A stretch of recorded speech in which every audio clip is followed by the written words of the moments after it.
Roland MT-32 didn't do the magic things? Hi.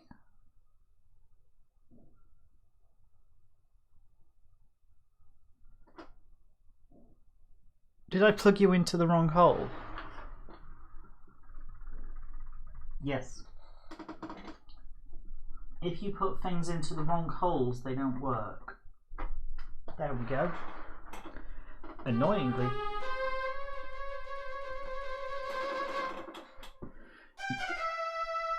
Yeah, let's not do that. Let's start that again. Because that will have meant that the patches won't have loaded and it might not have initialized with the right instrument. So let's make sure we do this properly. There we go. Boop, boop, be-doop. That should be better.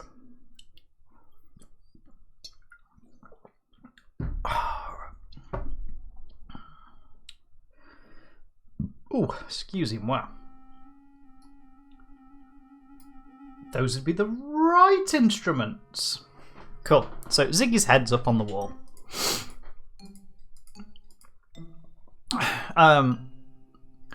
Hell, what's his name? The security guard and the police officer.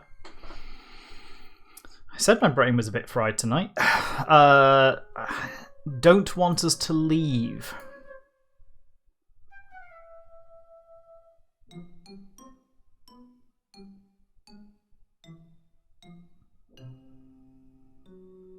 That's okay. Yeah, you're definitely getting... You're getting music. Good. Right.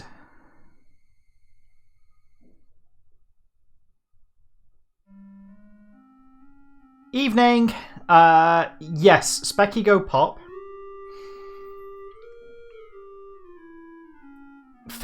Well, so much has gone pop. The 12E DC bit went bang. Or at least it's not registering correctly. So I've got a new one of those shipping from a nice guy that makes them. I baited winding my own.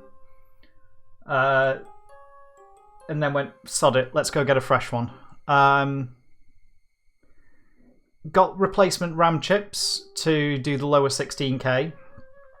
And then we'll retest everything again before we boot it up.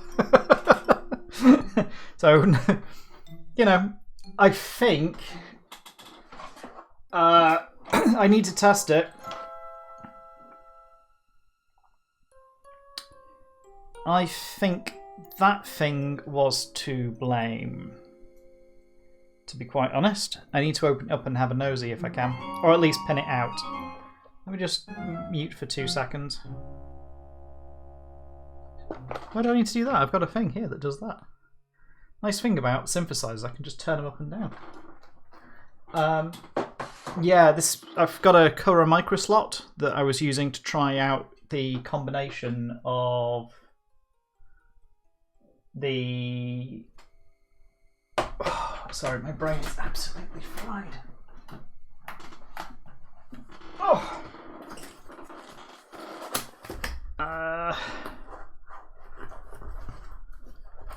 The Max Chemstem. Let's put me back on the big screen for a minute. There we go. Yeah, I was trying out the combination of the Max Kempston and your board using a Cura micro slot, and I was just trying to work out combinations things, see if I could work out what was playing, what wasn't playing, and machine gun buzzed, and it was like, oh, machine gun buzzed.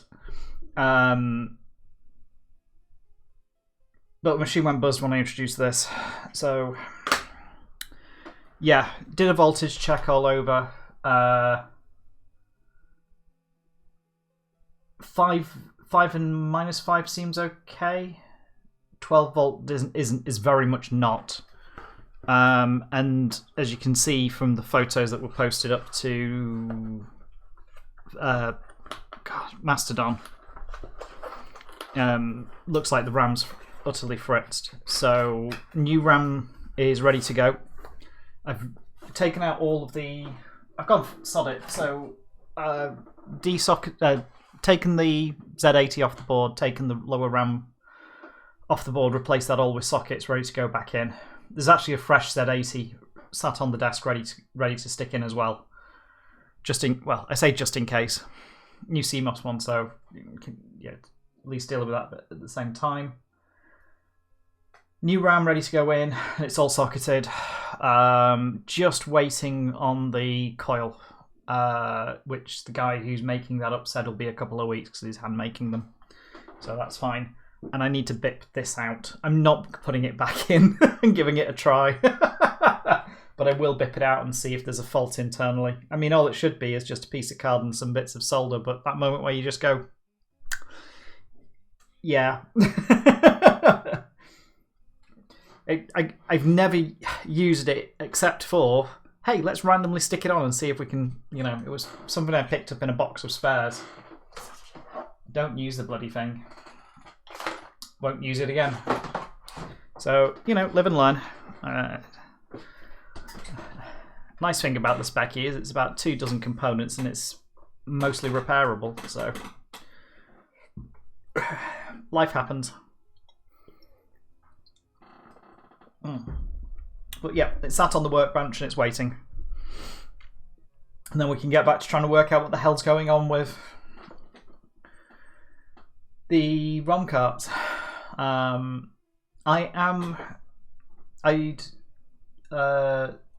talked to Loferek, Polish guy who makes the Max Kempston, because that wasn't working properly either.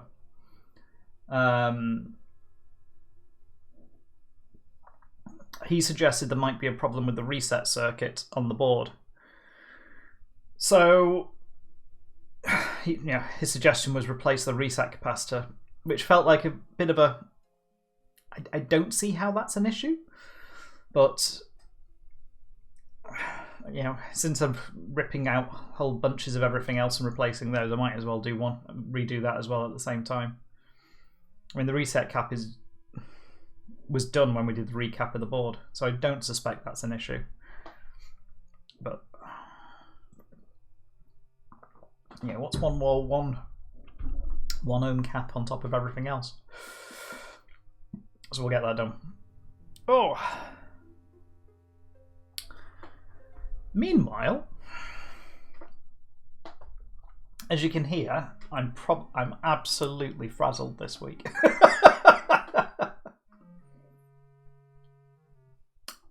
Lovely. Northwest Computer Museum's great. It's directly upstairs from the hack space. Didn't really get a chance to talk to the guys. Yeah, we didn't get much chance to natter. Reasonable collection of machines, reasonable collection of running machines, fair number of 8-bits, a few 16s, good few BCs, an absolute island of apples doing nothing in the middle. It felt a bit weird. Room of BBC Bees as an educational room, which is an interesting idea. Just have a classroom full of beebs. Apparently they're being used as teaching machines, so that'll be an interesting concept. Arcade wasn't ready. That's fine. You know, not everything's going to go stellar. The lift's out. That build, Spinner's Mill and the lift. Lift's out for this weekend as well. And we've got our open day this weekend. So because the lift was out, they couldn't put the arcade machines up there. So I've got a voucher. Bless them. You know, 50% off your entrance fee for your next visit on the presentation of this voucher. By way of apology for the lack of lift at today's soft launch and the subsequent lack of arcade machines. It was like, oh, bless. That's why you have a soft launch. Because shit goes wrong. But it's nice. I'm going to try and have a proper natter with them at some point soon and see what we can do collaboratively between the hack space and there as well. But yeah, it's not. They've taken some inspiration from Cambridge.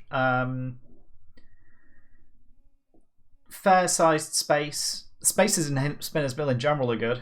We're moving in Kat's moving her workshop over there actually next couple of weeks once we finish tidying up the old workshop.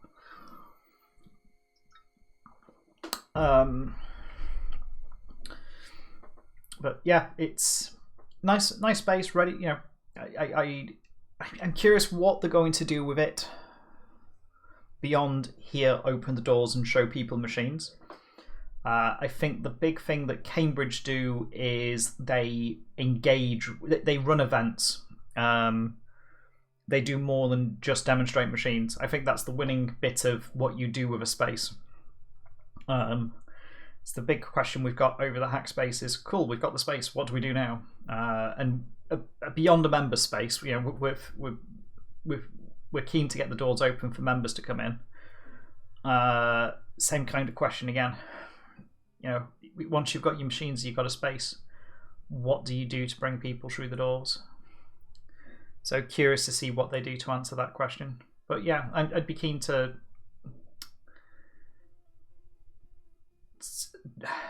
see what we can do collaboratively, because it's daft in a sense having Computer Museum on floor 4, Hackspace on floor 3, and does not do some work together. Oh, excuse me. Ginger beer is not agreeing with the coffee tonight. Oh.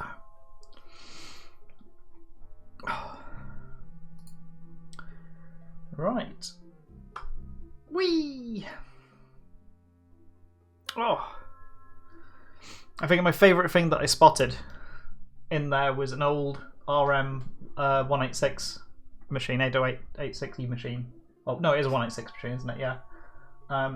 As my school ran off, we had one room of 486s when I first arrived at secondary school in 1994.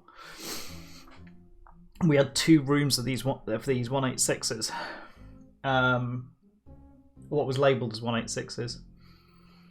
And they were the machines that I first learned to code Pascal on. And I think the only thing that they were useful for was really as academic machines. They weren't great general purpose machines. But hey, they gave me a, you know, they kicked me off on a, they moved me up from tinkerer that does a bit of basic up to someone that does structured coding. And I think that was the biggest, you know, huge leap in my, in moving me forward as a coder, as a programmer. But yeah, there's one in the museum that's that looks like it's come straight from a school and has not yet had a chance for some care and attention. It's caked in dirt. It's not running yet, but it was absolutely caked in dirt. And it just absolutely took me back, more than a pristine one would have. Here's a machine that's clearly lived a life. That will stick with me. Right. Hi, Ziggy.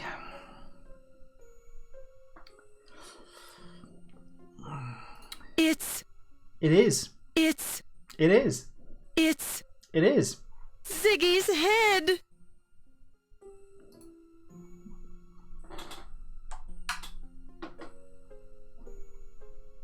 Doesn't usually bother you that much.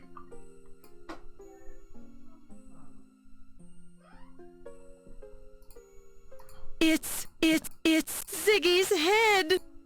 It's Zig. Yeah. Okay. And we're not going to get. How about poking? You reach out sadly towards Ziggy's severed head, then draw away. He's clearly beyond all help. School's up until 4th year if you only had BBCs. Mac pluses, bloody hell. Well, that's rather nice. What fine craftsmanship. What fine... We haven't seen it. Seems to be covered with a paint-like substance.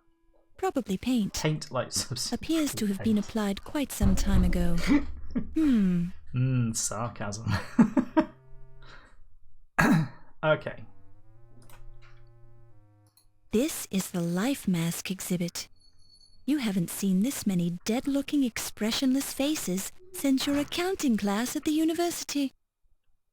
I mean, genuinely, a room full of Mac Pluses would be nice. This appears to be the head of an Eskimo. You wonder if they really do use every part of a seal. Laura! This is the Life Mask exhibit. You have... This is... This... The South American head has strong, regular features. The head is from Brazil. Okay. It reminds you of your great-aunt Marjorie, who went to Brazil to treat her brain fever and never came back. So that's what happened to Great Aunt Marjorie. You gently palpate the room, and the diagnosis is normal. Hi. Hey, you. You gently... I bring chocolate. You gently... Yay. There's that, and then a selection. Wow. Ice. You brought back an Easter egg. Yes. Because it's cheaper to get an Easter egg than it is to just get normal chocolate milk. Whilst I had Speckies as a kid, I didn't take computing at school, so I went off to Unity Electronics. But as soon as I started tinkering with Sun Workstations and 386, 486s, it was eye-opening. I mean, we only had IT at school. It was an out for me. Computing or programming specifically was an out of school activity. Laura. Was an out of school activity that one of the teachers and, to be fair, one of the technicians helped make happen. And that was a big deal. That made a very big deal for us. Right, let me... It's used carbon paper. Rubbing the charcoal over the notepad has made the imprint... We haven't worked out how to deal with the carbon paper yet. The door is locked. When you touch the doorknob, you get a... Heavy coating of... Can we rub the carbon? I shall take note. What time is it?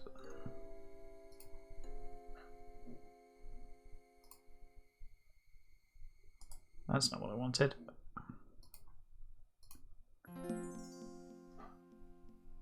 So Ziggy's dead.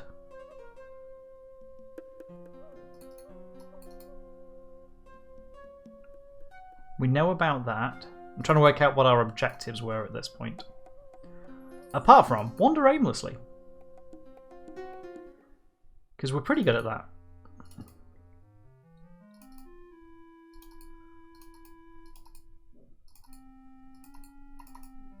And, you know, struggle to make it from room to room.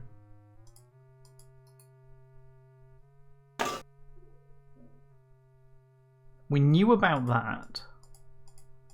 It's Dr. Pippin Carter. We knew he'd been stuffed in there. So that's the way to the life mask room.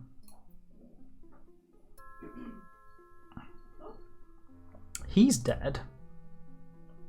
That's Ziggy. That's Ziggy's head. Ooh, big ass bone. You pick it up and place it in your purse. I like a big bone. The thigh bone from a young Tyrannosaurus Rex who no longer has any need for it. Fair. Can I rub the bone? While this is... I'll take that as a no. The sign says, push button to hear Rex speak. Push button to hear Rex speak. Push button. Welcome to the Linedecker Museum Dinosaur Display. My name is Rex, and I'd like to tell you about myself. I'm a type of dinosaur known as Tyrannosaurus Rex, which means King of the Tyrant Lizards. He's a softie. Although I was not the largest type Hi, of Rex. dinosaur, I was the largest predator ever to walk the earth. Some of my friends were 40 feet long and weighed 8 tons. with teeth that were 6 inches long. Your modern elephants don't weigh more than 6 tons. Why does that feel important? I lived between 250 and 65 million years ago, during a period known as the Age of Dinosaurs, also called the Mesozoic era. The first complete skeleton of a Tyrannosaurus rex was found just 24 years ago in Montana in 1902. Although there were many meat-eating dinosaurs, I was considered the best killing machine who ever lived. Apart from the Speaking current of which, murderer, right? I'm feeling a bit hungry. Would you like to volunteer to be my next meal? I need a foreshadowing button. I definitely need a foreshadowing button. It feels like fake, leathery reptile skin. Now keep your hands off the displays.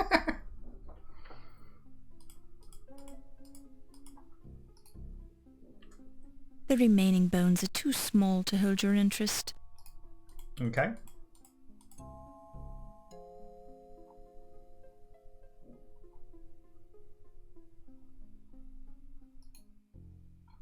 Nothing that way.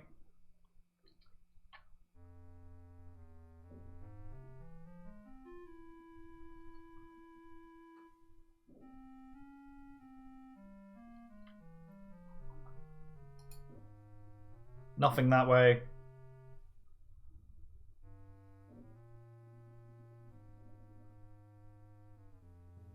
Apparently.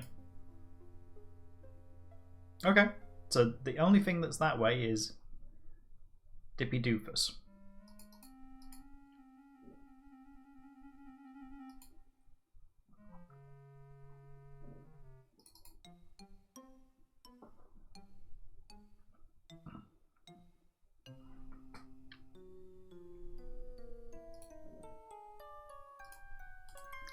Can I use that on the glint?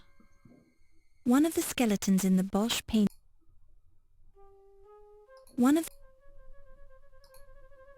While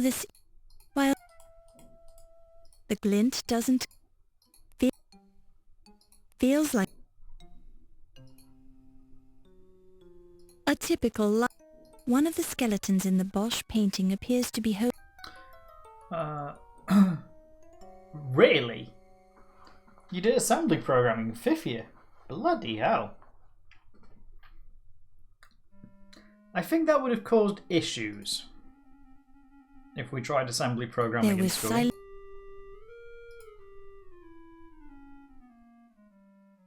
One of the skeletons in the Bosch painting appears to be holding an object that glints in the light. We know that. The glint doesn't glint when you hold your finger on it. We've done this and I can't remember how we did. Oh, I'm an idiot. I'm an idiot. We need to be looking The at oil things. paint on Come on.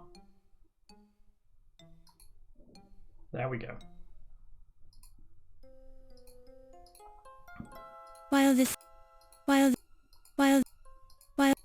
Okay, not that. Fine. We need something else to lever it off. A fine example of neo-quasi-Italian Renaissance sculpture by Alberto Ravioli. Sculpted in 1525. In my final year of uni, there was a CPU module for electronics, the Z80, after correcting lecturer that out did use 16-bit addresses. He said only 8-bit. I got to skip the lectures and the practical part of making and programming a Z80 system.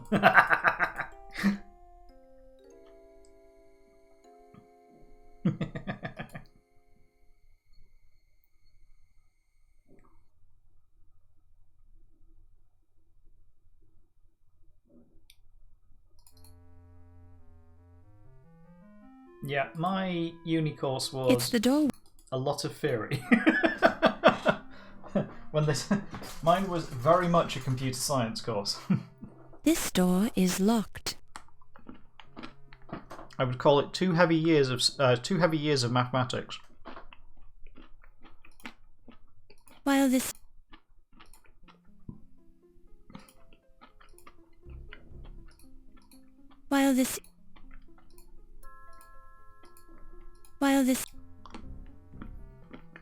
I would have liked a little bit more practical to my CS. this is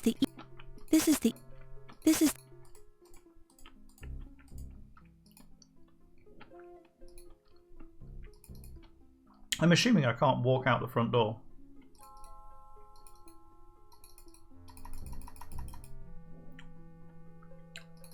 Can't walk out of anywhere. the museum doors are locked.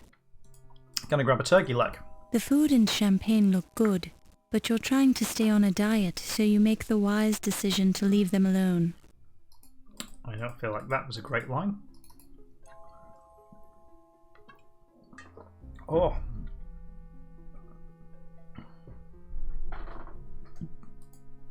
This is... Don't touch it. You don't know where it's been. We've still not found a bulb. Okay.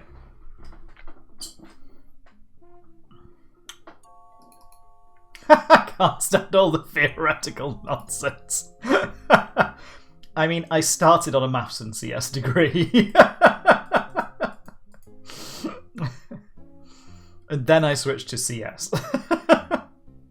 Trying to maintain joint honours and what we'll describe as a lot of sport. Was a bit much. You hear muffled voices.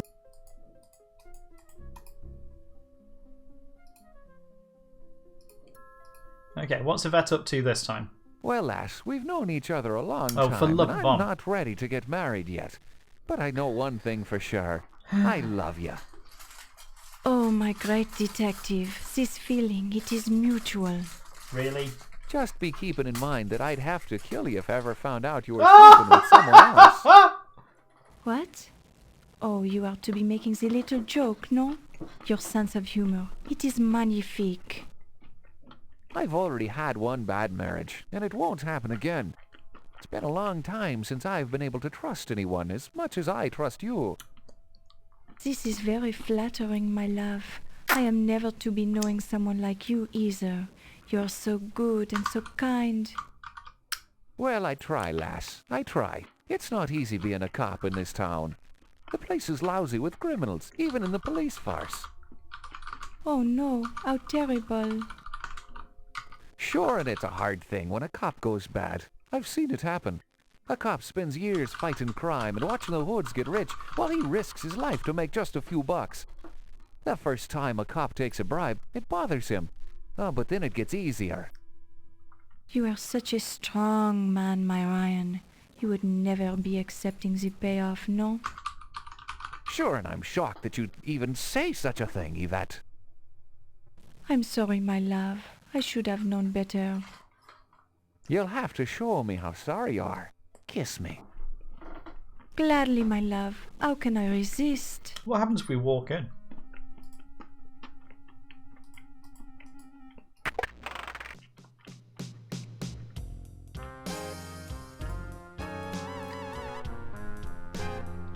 Just caught those two at it.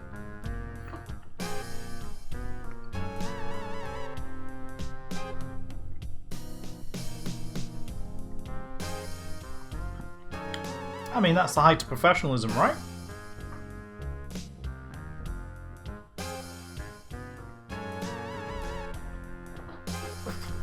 Oh, excuse me. Here now, be off with you then.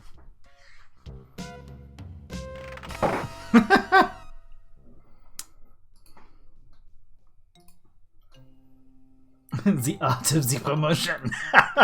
The art of something. What's that? Oh, the Feels... intercom slave unit.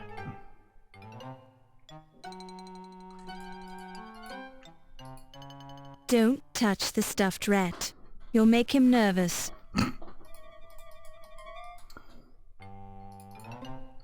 Okay.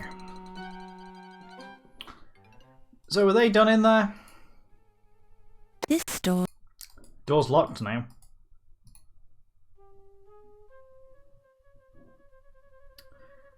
That's dark. Ouch! That's hot. While We can't go down the stairs don't touch. because the stairs are dark. Ooh, excuse me. What a handsome fellow. Let's see what the plaque says. Caesar Augustus, BC 63 to AD 14. Octavian, great-nephew and adopted son of Julius Caesar, he assumed the name Augustus after his sound defeat of Mark Antony left him supreme master of the Roman world. He was the first of the true Roman emperors, not counting Julius, who didn't live long enough to enjoy the title, and established the Pax Romana throughout the empire. Who's writing these? His wife murdered him with a poisoned fig. He was a pretty nice fellow for an emperor, and everybody missed him. Fair. Oh my, he looks dour. Let's see who he is. Tiberius. Tiberius. BC 42 to AD 37. Tiberius disliked most everyone and practiced the strictest economy with funds devoted to public amusement. Consequently, most everyone disliked him. Although he was perceived by the upper classes as a suspicious, ill-natured tyrant throughout his reign, he ruled the empire with a firm, capable hand, and Rome prospered. He was most probably smothered by his nephew Caligula, although no one is quite sure to this day. I mean Caligula. So. Nobody missed him. Ouch. Ouch. Oh dear, he looks somewhat dissipated. Let's read his plaque. Caligula, BC 37 to AD 41. Caligula started out a decent enough chap, but shortly after he became emperor, he was seized with a severe illness which unsettled his reason. He was nuts. Consequently, his name has become a byword for frantic cruelties and insane imaginings. Yes. The grotesque atrocities of his reign were ended when he was assassinated by the Praetorian Guard in a grimy tunnel beneath the Colosseum. Nobody missed him either. Uh-huh. There's a thoughtful-looking gentleman. What does his plaque say? Claudius. Claudius! BC 10 to AD 54. Enthroned by the Praetorian Guard after the assassination of his odious nephew Caligula, Claudius accomplished much for the empire. Although weak and timid by nature, he proved to be a noble statesman. He built the famous Roman aqueducts and conducted a successful campaign against Britain. His fourth wife murdered him with a poisoned mushroom. A poisoned mushroom. She didn't miss him, but the rest of the empire did. That's a great set.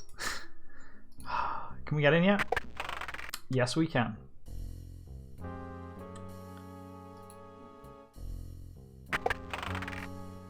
Oh!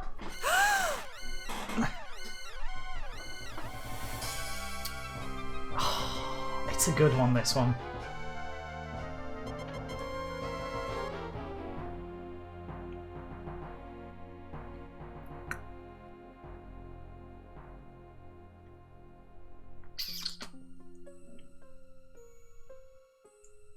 Well then. Death by Mr. Spiky. Although, I'm pretty sure Mr. Spiky didn't have that much volume in that axis. Who is it?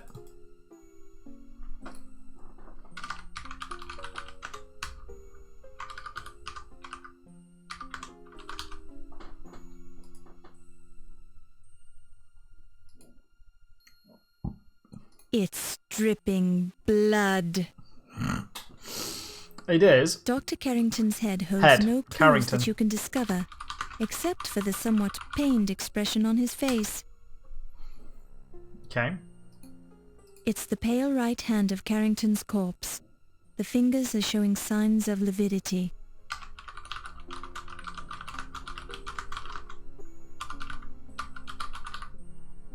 Fair enough. It's the pale left hand. Porcupine quills, which appear to have caused Dr. Carrington's demise as they passed through his body, creating multiple perforations in many of his vital organs.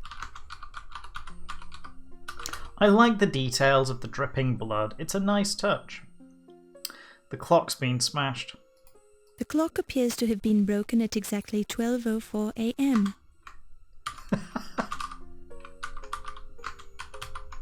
He's found a new lease of life as a colander.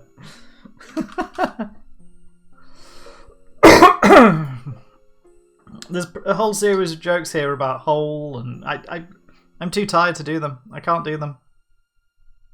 2 letters written in blood on the desktop. Yeah. You want to tell me what those letters are? Oh, hang on. CP?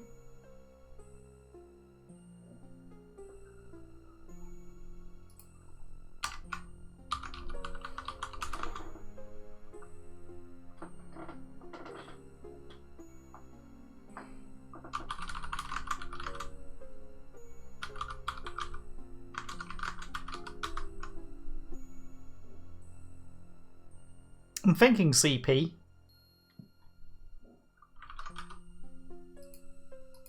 You presume the dripping blood belongs to Carrington, since the porcupine was stuffed.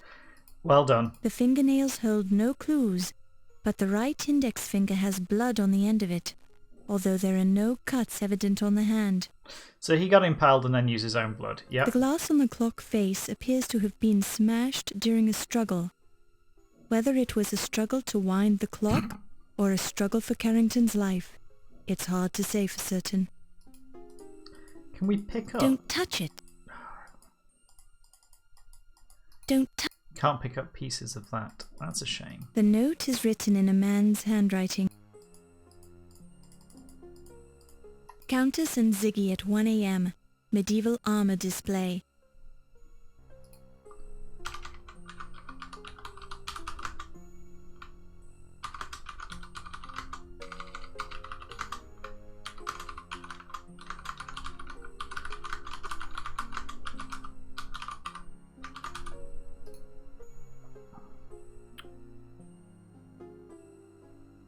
I mean, okay. Usually Don't Don't. It's the dead body of Archibald Carrington III. From the position of the corpse, you suspect foul play. Really? You don't think he accidentally fell on the porcupine himself? Ouch! Those quills are sharp.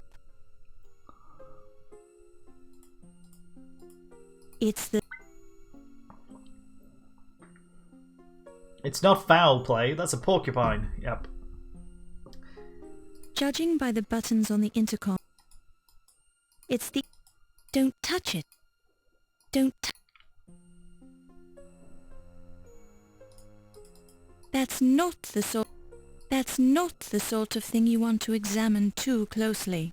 Oh, perhaps he forgot to duck. Oh, that's bad. You presume that That feels like everything. it's the...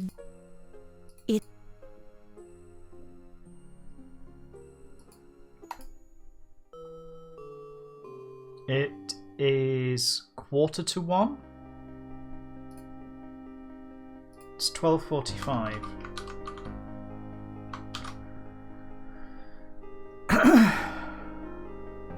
And I can't save.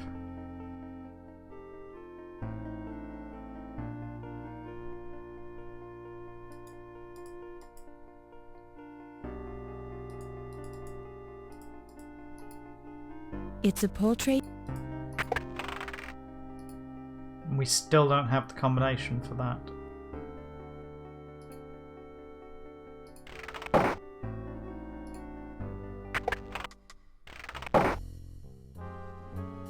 Is there blood on there? The red stain on the paper cutter blade could be red ink or blood. Perhaps the last person to use it had an accident?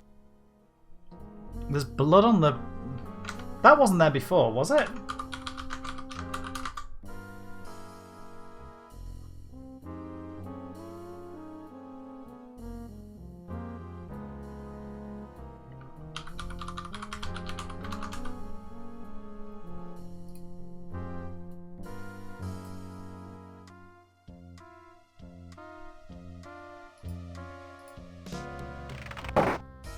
Yeah, it would be one way to sever the head, wouldn't it?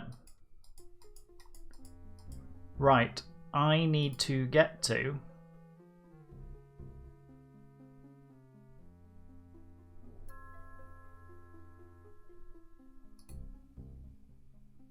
The glinty thing's still glinty.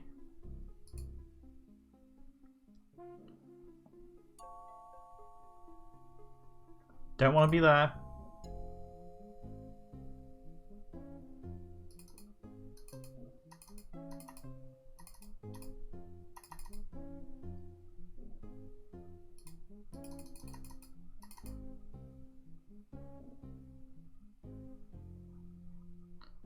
Is it that way I want to go?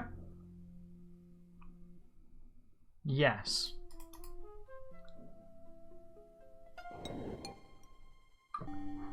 Yes!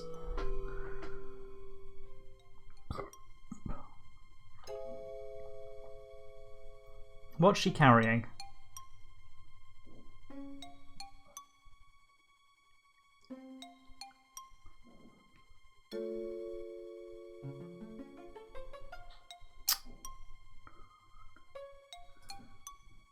I mean, she's not going to meet Ziggy because Ziggy's dead.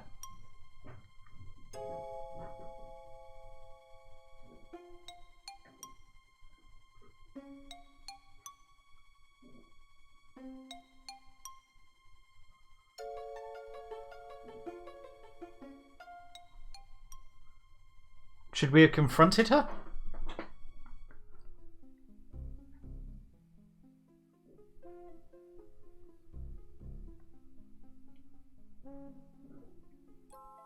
What do you reckon? Worth a replay?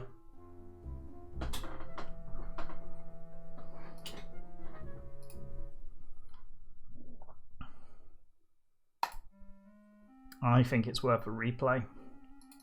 Hang on, there's two ways out of here?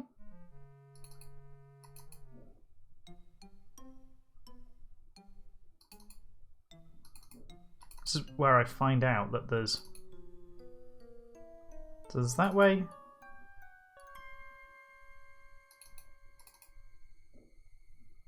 That way. All roads lead that way. Fine. So Carrington's office.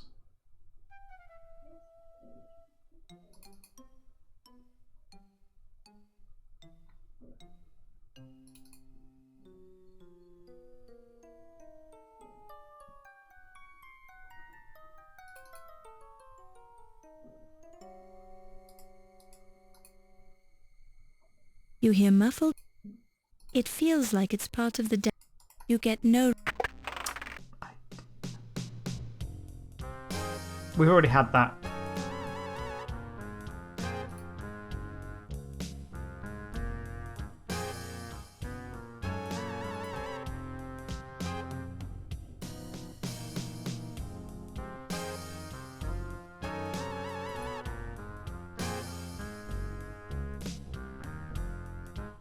Oh, Here now. We need a screen change to allow us in. Wait, was the red on the thing when... Oh. Did anybody spot if the guillotine was already red? This door...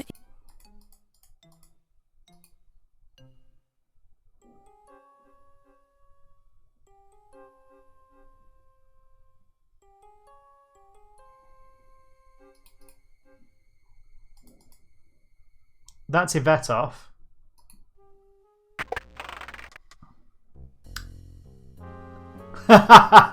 No. Just no.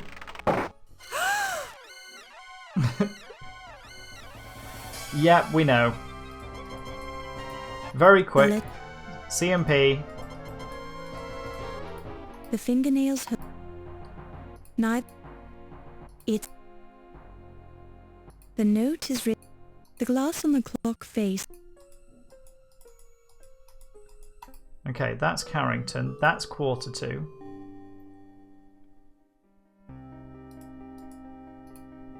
You'll have to take... It's made... The handwriting... Phone numbers: T. Dargan, WP 5125. R. Williams, BL 4468.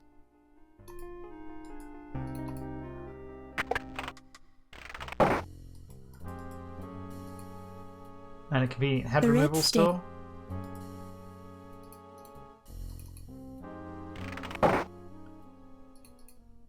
Ooh, quick save.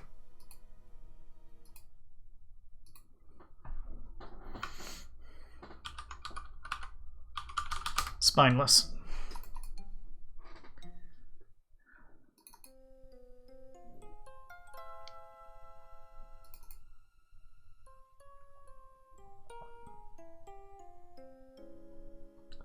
Nope, we're screwing that up. This way. This way, my friend. Come on.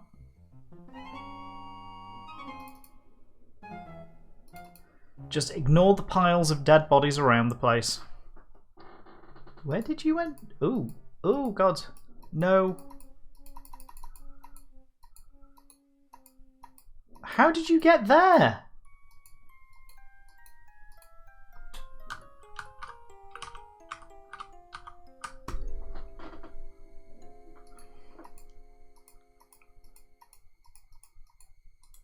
You're in the...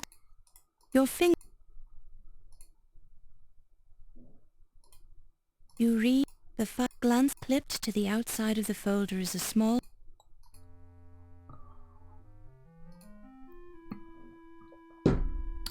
Well, you're going to get a restore, but you're going to get a restore back to here.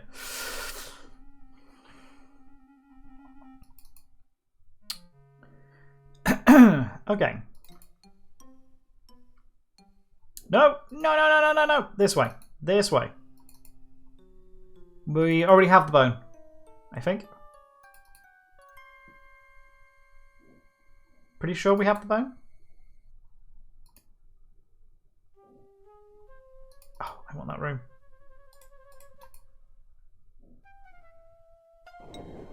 Okay, time to confront her.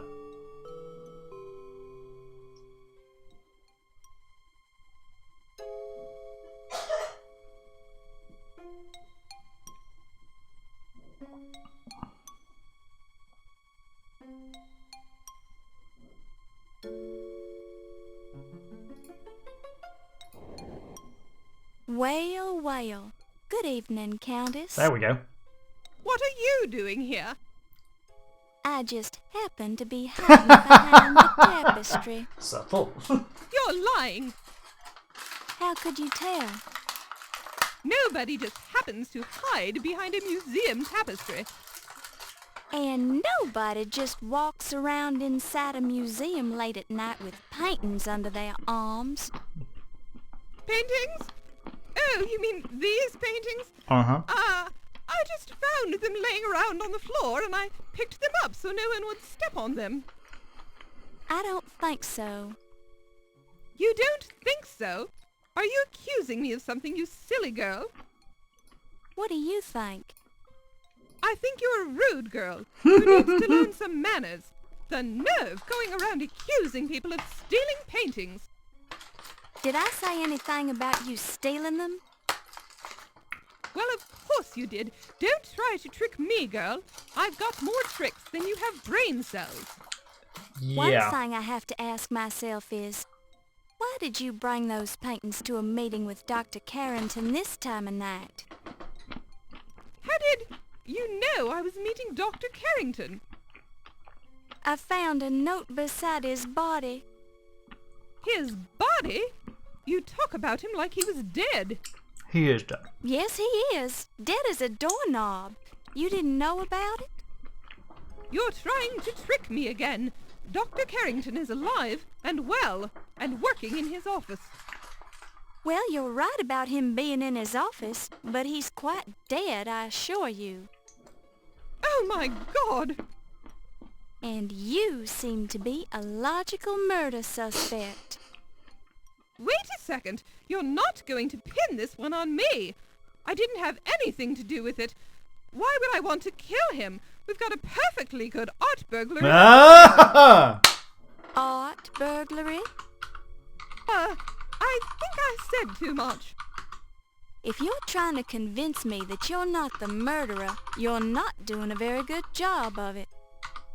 What do I care what you think anyway? You're not a cop. But I am a reporter, and I could write about you in the newspaper. Of course, your reputation would be ruined, and the police would get very interested in you. But you're tough, so I'm sure you could handle it. Look, it was just a little deal I worked out with Dr. Carrington. An art forger duplicates the paintings on the wall of the gallery. Then we hang them up in place of the real ones, which we sell to private collectors. Didn't you think someone would catch on after a while?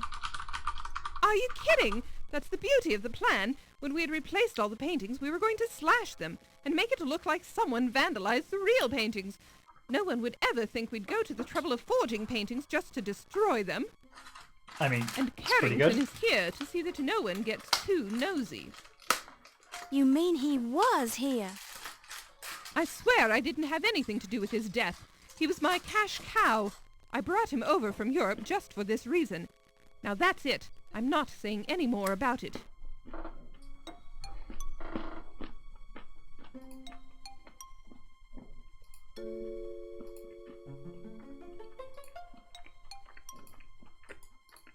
I don't feel like talking about that now.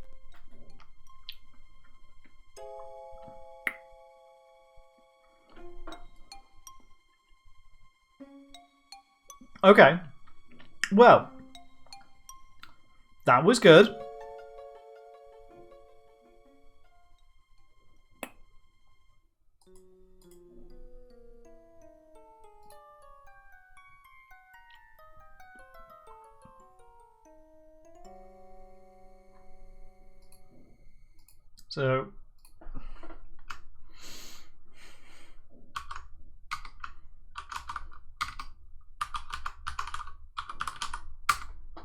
So the aim was those two had a scheme going. Cool.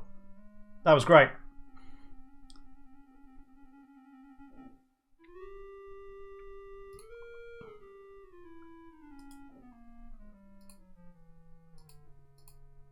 You hear nothing.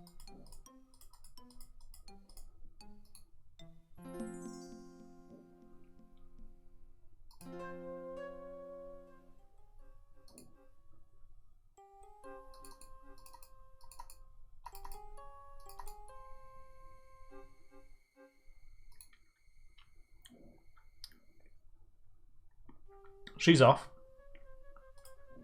In this diorama, two baby triceratops are emerging from their eggs. Viewing this quaint domestic scene causes a slight twinge right in your maternal instincts. I'm amazed she has any. In the nicest way possible. There's been no demonstration of that. Looking carefully, you determine that the models in the diorama are very well made. Looking.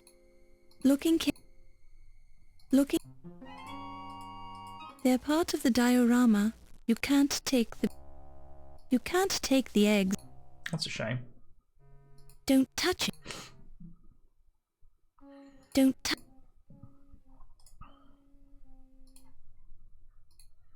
Okay. Up. Oh, you're right. I do not have the bone. I shall now retrieve. You pick it up. Do apologise. I now have the bone. Okay.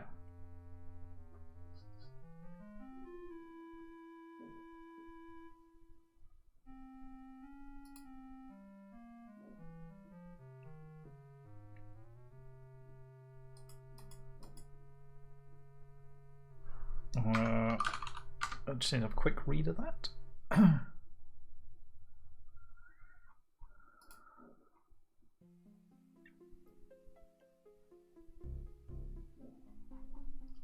Wow. Okay.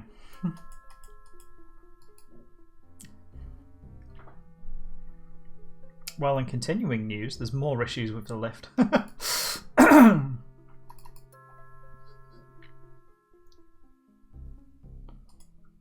It's the doorway.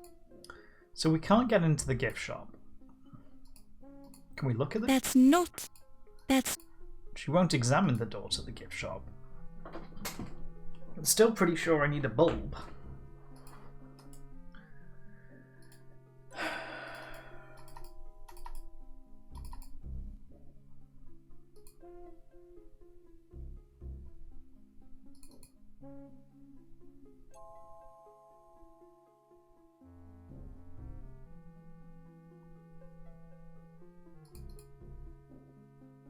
The glinty thing I haven't been able to remove yet.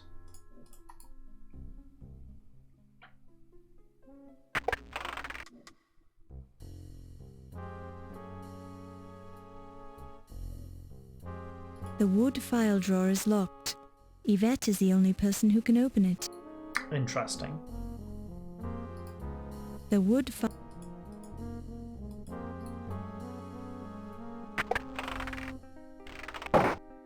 No one's come for this. You hear muffled voices coming through the door to Yvette's office. There's always muffled voices to Yvette's office. Oh, Dr. Smith, I appreciate your help so much. Smith! Well, I don't particularly appreciate giving it. I have things to do, Miss Delacroix. Important things. But surely you can spare the time to help me move my desk, no? To help me move my desk. I suppose. Why do you want to move it anyway? Oh, there is a terrible stain on the rug. I don't want it to show. We don't have to move the desk very far. All right. Oh, it's heavy. Oh! Oh, I am so sorry. Did you hurt yourself? Yes. Oh no, I'm bleeding. You owe me one, miss. But of course, Mr. Smith. I'll do anything you say. Anything. Didn't I let you in when you asked? Didn't I keep your secret? What secret? Yes, I suppose you did. And I'm sorry about bleeding on your carpet. At least it'll blend in with the old stain. What is that anyway? Oh, it is only strawberry jam. I'm sure I don't want to know, Yvette. Probably not, Dr. Smith. Now, let's go to your place.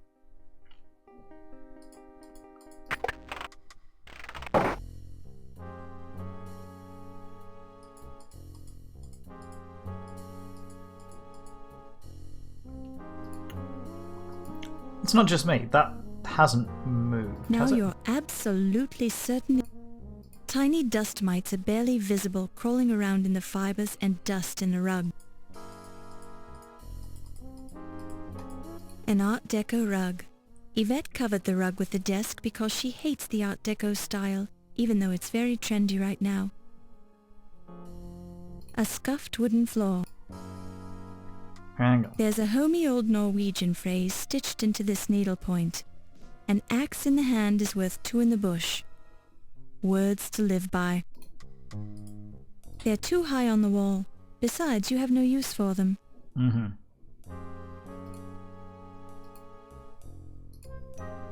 While this is...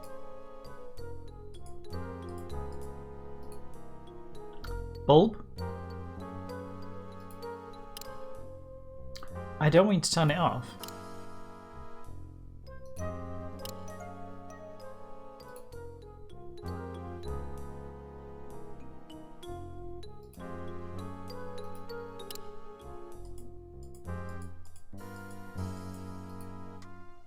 Yes, I want you to do that.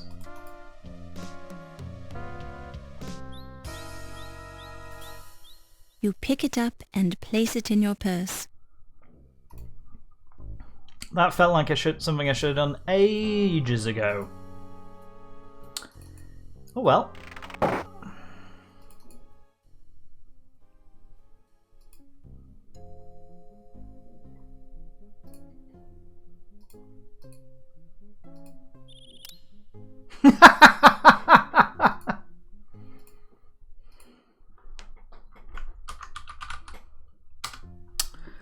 Now, can she walk downstairs? What? Yes. We are now downstairs. The glass covering the alcove is marked with the words, "For emergency use only."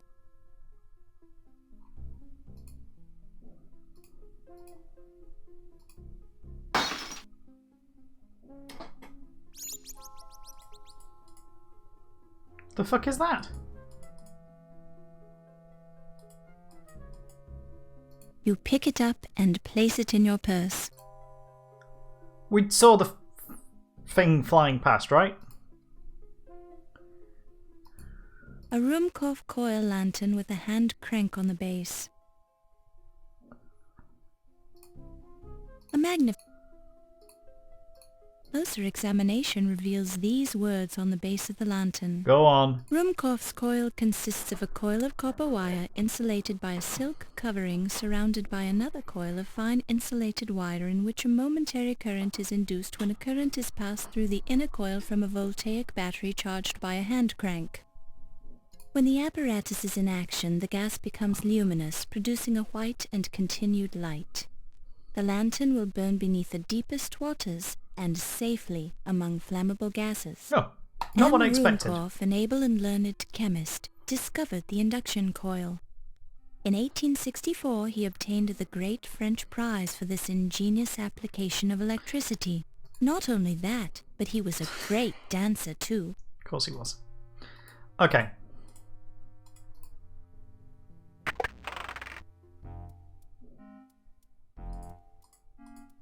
This feels safe.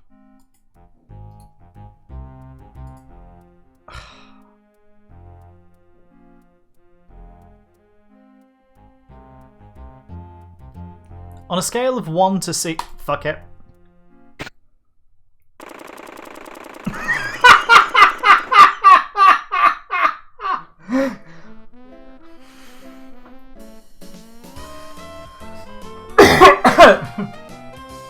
My hand is perfectly fine.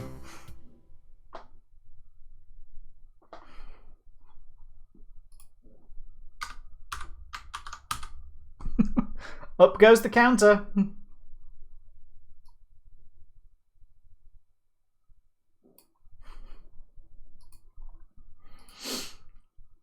Okay.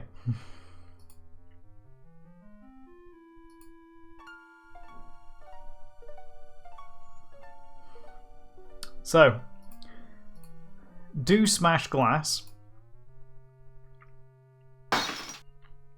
Do take lantern. Oh, God! Was ist los? What do you think you're doing? There's no emergency here. Nicht gefingerpoken mit der Lantern. Nick the fingerpoken mit the lantern?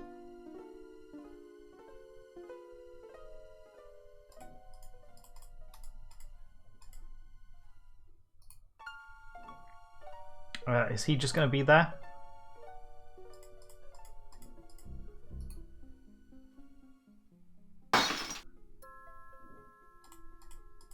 You pick it up and place it in your purse. Fair enough. Okay, don't touch the cheese. Although the metals are shiny and colorful. Big old sword. For fuck's sake.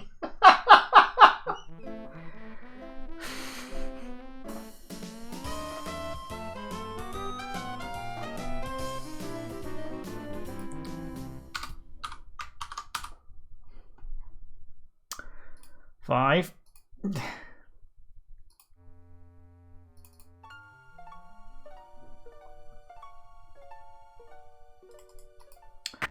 I'm just going to go straight in. So don't touch that. What about that?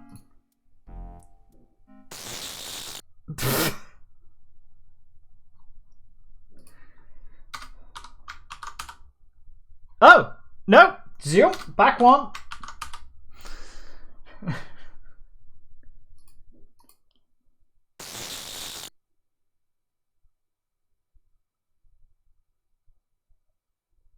That just causes The intercom crackles and you hear... Wolfie, it's Olympia. If you can hear me, meet me in the armor room at 2 o'clock. You promised to show me your private scars, remember? See you there, Wolfcakes.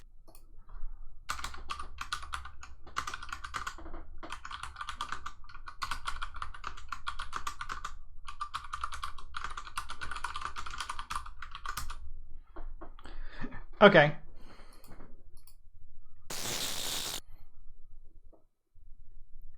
How much of this can she take?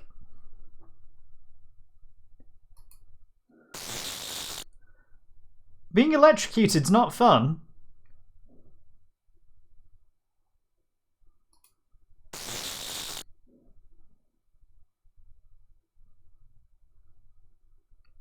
Well, she's good for a full set, apparently.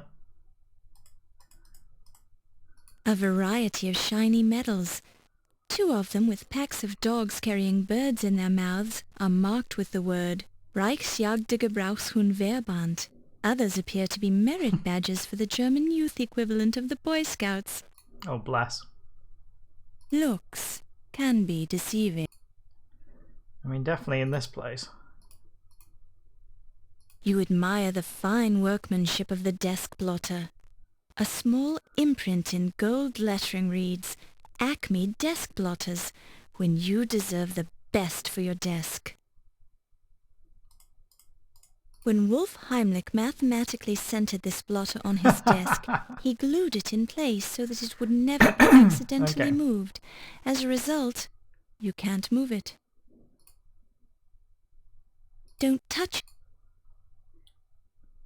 So, we still have no way. What was that? Rubbing the chart. While this... Okay. Joe Bob's Weapons of the World for 1926.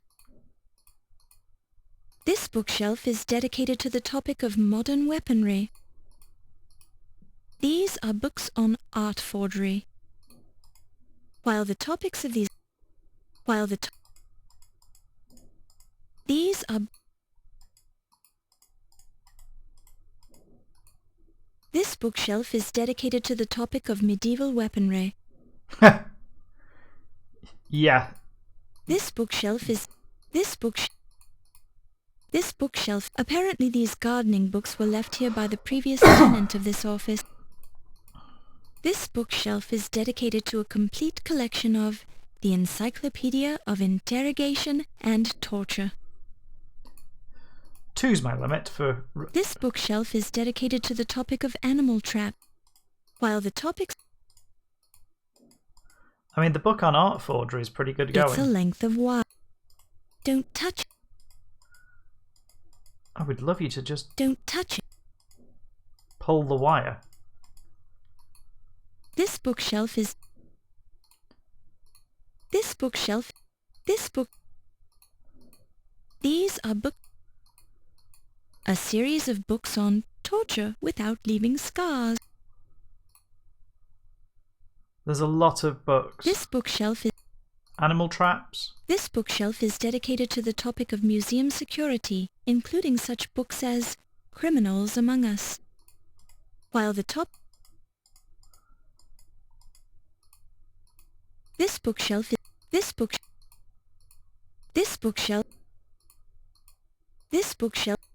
Okay. Have we been through all of them? This bookshelf... Medieval weaponry. This book... Modern weaponry. A series of... Torture without leaving scars. This bookshelf... Art history. This bookshelf... This book... While the topics of... There are more important things you should be doing right now. Okay.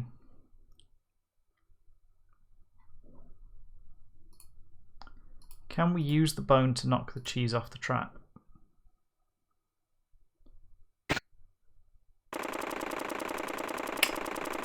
Yes!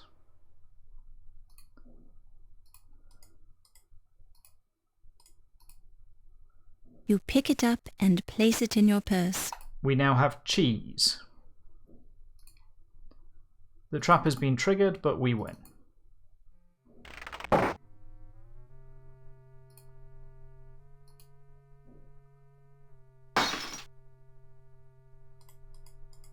You pick it up and place it in your purse.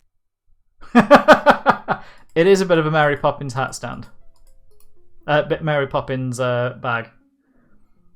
What's this way? Oh, it's the formaldehyde. The grate is securely attached to the drain, but a bit of rust comes off on your hand.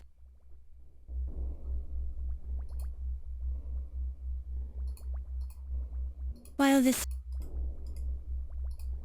the container is full of an oily liquid. The liquid in the container feels oily. You also note that the container is too heavy for you to move. Dust comes off on your hand when you touch the desk and the glass containers. Attempting to move the containers, you find that they are welded in place by grime. VAT 10. Is that a unicorn floating in the murky liquid? Can't be. Unicorns are mythical creatures. VAT 14. There's a vaguely humanoid shape floating in the murky liquid. After staring through the glass for a while, you see what appears to be white hair, or perhaps it's a large jellyfish.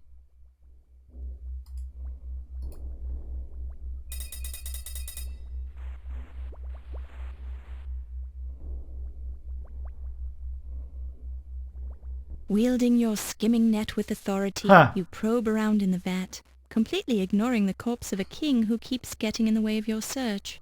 Corpse of a king. Boy, the alcohol fumes sure are strong in here. Corpse of a king. I don't have a reason to search any of these yet. Something I can do for you, Miss Bow? Aha. Mr. Leach, can you let me out of this museum? I don't like it in here. People keep dying. They do. Sorry, Miss Bow. I seem to have lost my door keys. Oh. Oh, I find that very disturbing. Me too. I can't even let myself out of the building. We're all staying here until I find those keys.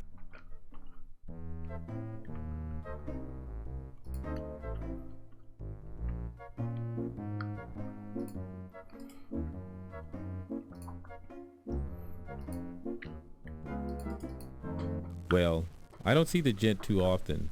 We working class folks don't see the big guys too often, you know what I mean? Uh-huh. Well, if you don't see those, what about seeing Ziggy? Now there's a Weasley little fella. Ah. I've heard he's a stool pigeon. That's a dangerous way to make a living. Miss Bow, I've got a lot of problems right now. Please leave me alone. Fair enough. Fräulein Bow. Bugger. This laboratory is dangerous and verboten to the public. You will leave now. Can I leave that way, out the back door?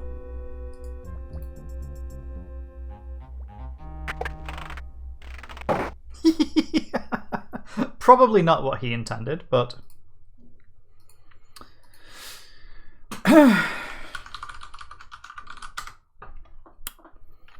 So what do we find down here? This looks like a great place. You have no use for a sack of plaster. A sack of plaster?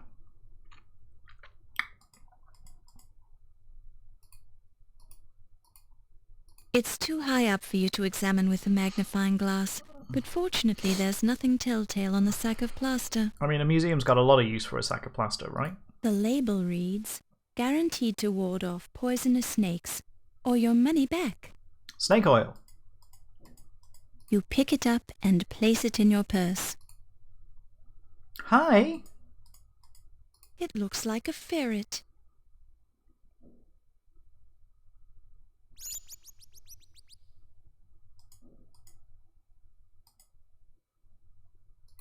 This trunk is locked.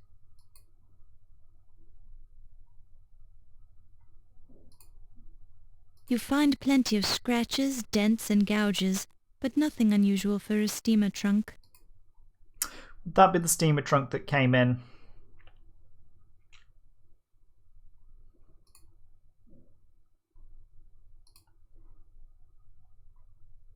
It's the door to the Mammology Lab's cold storage locker. Mammology. Storage of mammals. Aside from the usual dings, dents, and bits of rusty flaking chrome,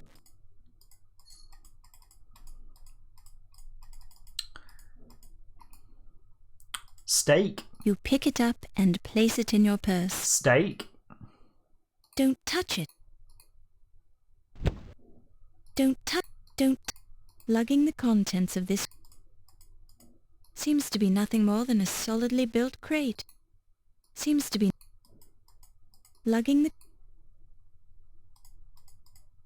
No hidden messages or clues are revealed by your thorough examination of the dissection poster. This is the mammalogy lab. An empty canister stands in the corner, offering no clue as to what it once contained. I mean, The canister is clearly empty. You examine the tools closely for such giveaways as bone. The tools are meant for esoteric activities such as gutting thickly furred mammals. Therefore, you have no use for them. Really? The cabinet is empty. All the equipment is out on the work desk.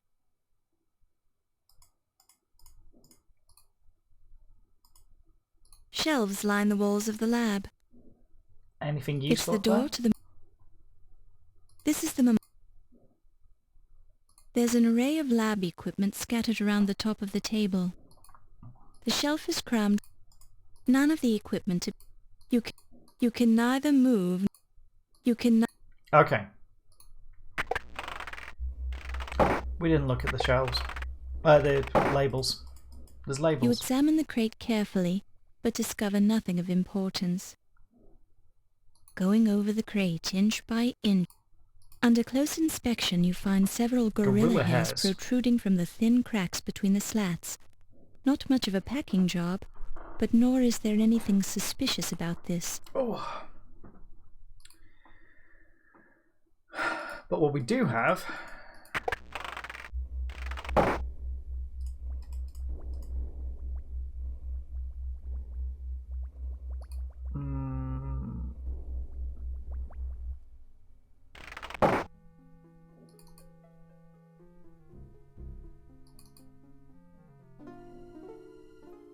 Okay, we're back upstairs. We have snake oil.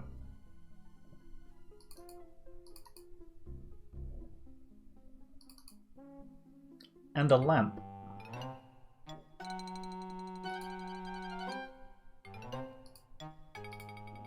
While this is...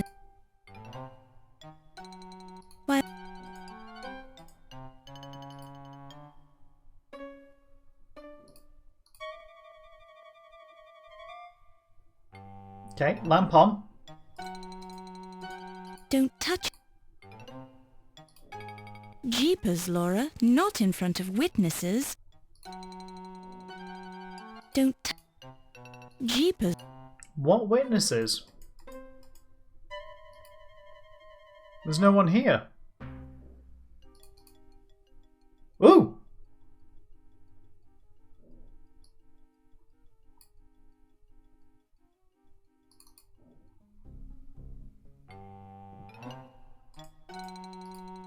Jeepers...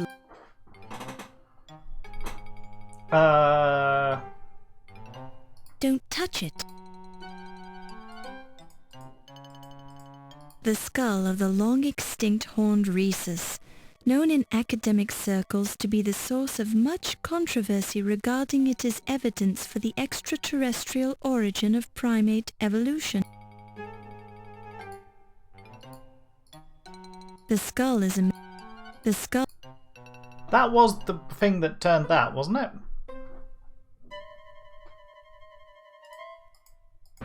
Jeep... Don't touch it.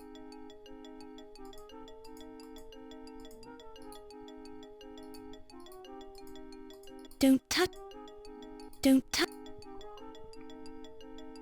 Don't touch...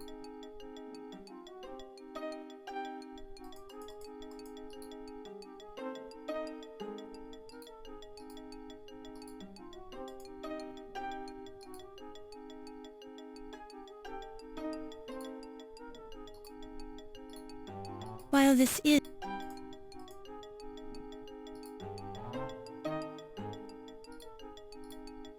While this... It's Barney, Olympia's pet cobra.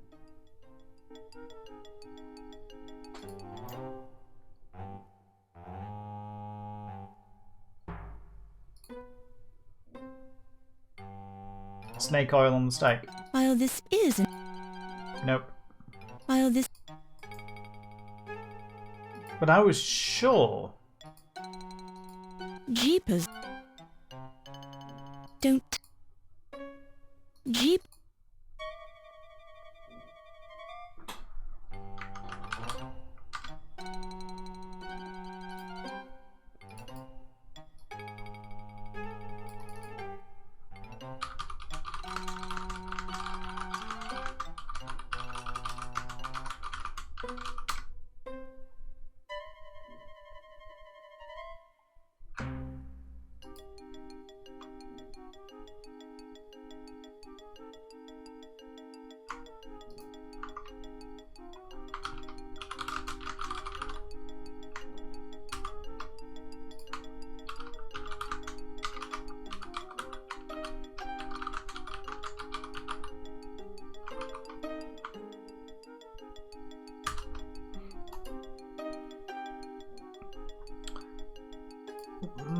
Okay.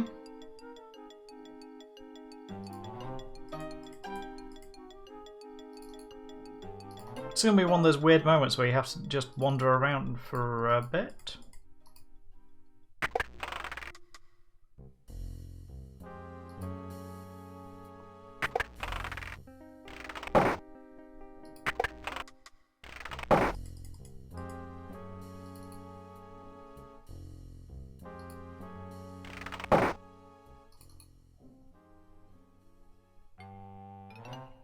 Yeah, Lady and Wolfie Cakes. Jeepers. I can go and do that, but it felt like a whole hour away.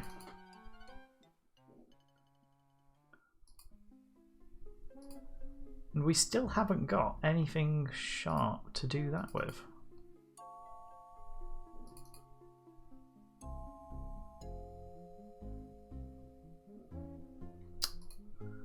That way.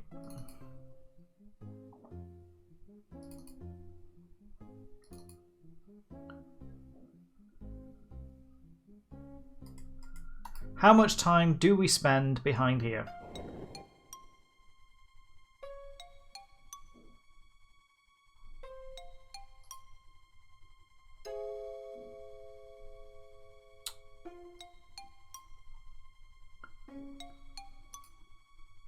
Not the right time?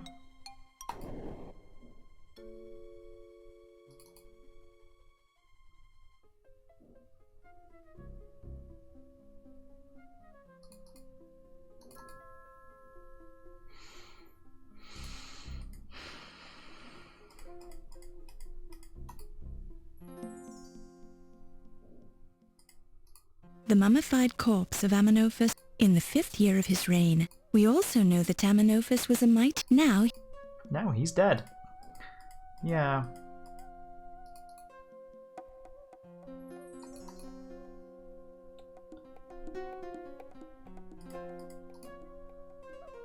the mummy case is sealed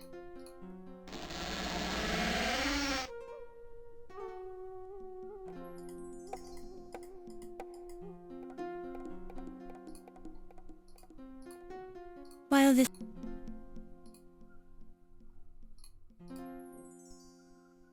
light goes on.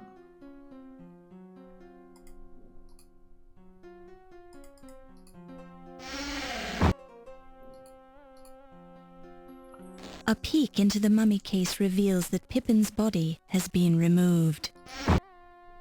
Okay, so Pippin's body's gone.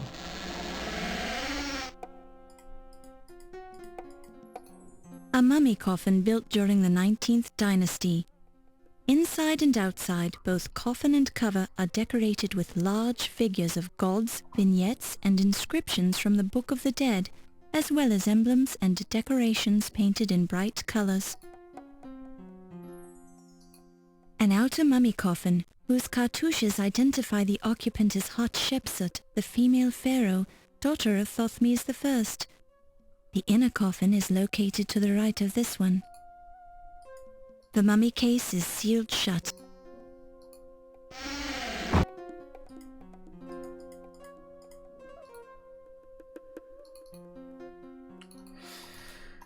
Whew.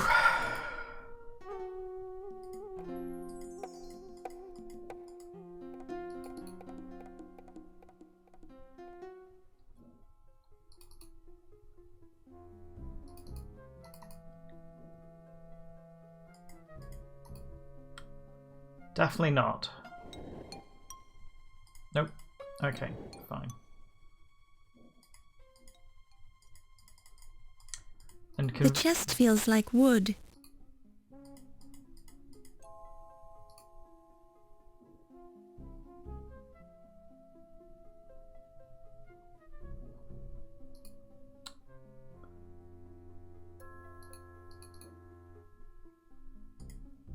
The museum staff have now is a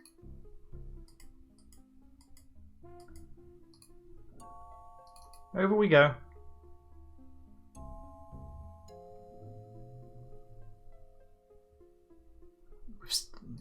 Yeah.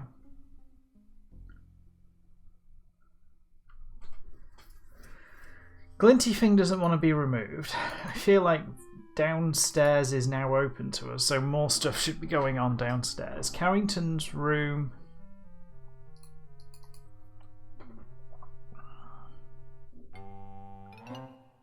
This feels weird. the giant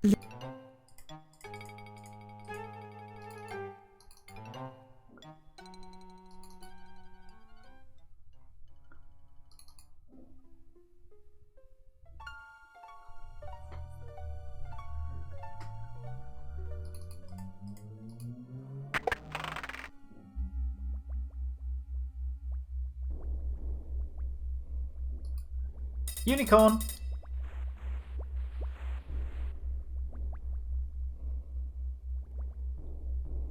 Probing around in the vat with the net, you find nothing more than an ordinary dead unicorn, possibly left over from a King's Quest game.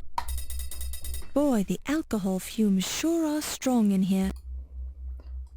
I get a feeling that's a hint that you only get a few shots at this.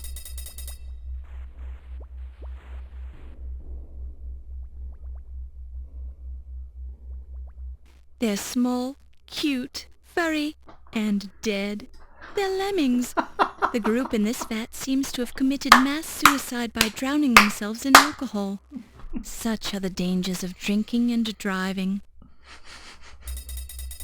The strong fumes are making you dizzy. Amazing.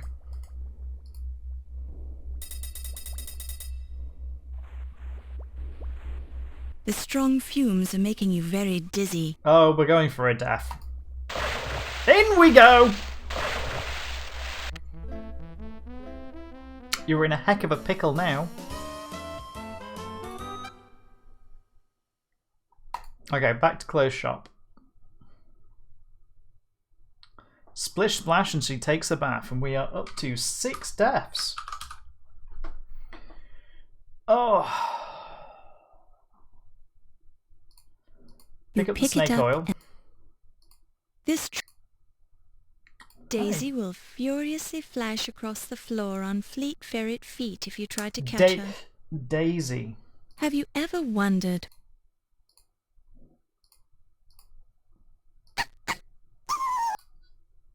while this That's an amazing sound effect. while this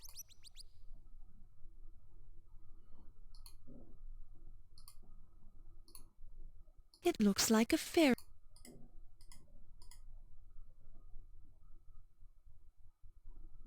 Need to pick up the steak.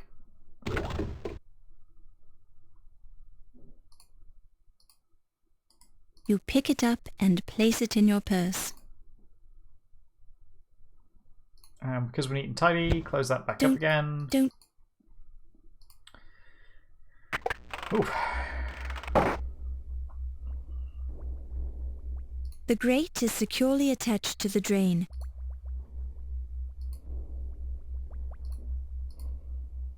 While this is a dusty specimen examination table with a drain at one end.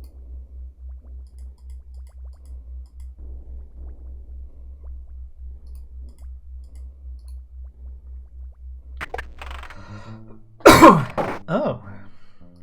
The intercom crackles and you hear, Ernie, it's Olympia. Ernie. The release valve in number 13 seems to be jammed. Take a look at it when you have a chance.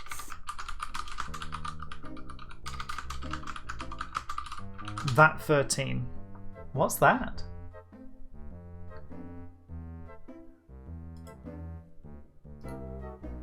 This curious device is a lasso at the end of a pole, used for the humane capture of snakes in the wild, or wild snakes, or something like that. Okay. You pick it up and place it in your purse.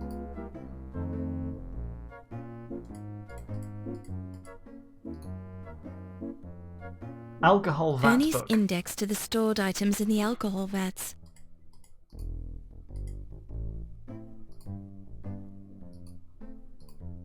Current VAT contents, Alcoholic Preservation Lab.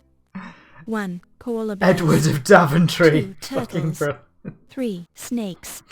4. Hippo. 5. Ground sloth. 6. Skunks. 7. Loch Ness Monster. 8. Ostrich. 9. Lemmings. 10. Unicorn. 11. Creature from the Black Lagoon. 12. Rats. 13. Warthogs. 14. King Edward of Daventry. So the one before King Edward of Daventry.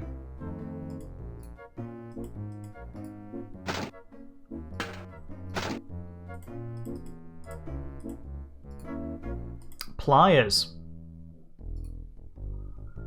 You pick it up and place it in your purse. Is that the only thing there?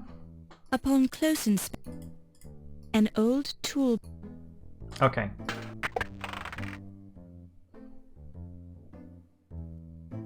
This is a private office, Miss Bow. Please leave. Oh, I'm sorry, Mr. Leach.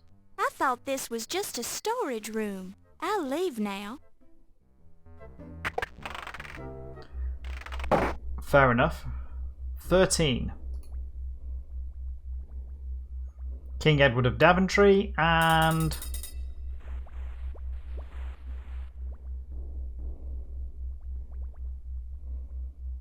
Could it be? Yes. It's heavy. It's shiny.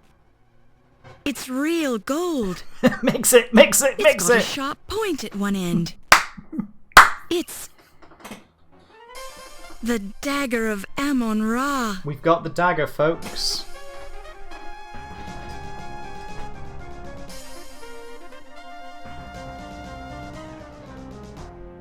Okay.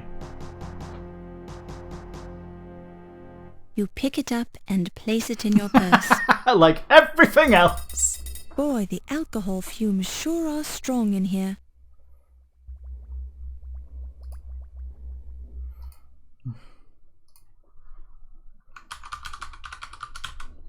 Okay, so we've got the dagger. We've got the dagger.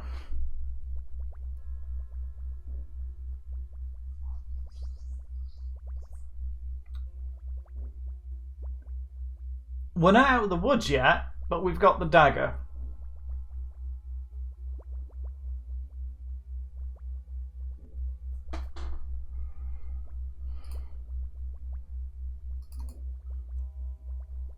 Glinty thing out of the painting, absolutely.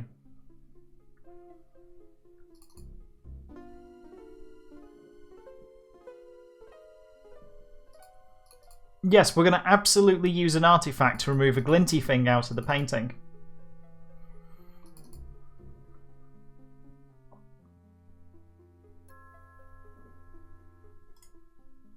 A typical... The oil...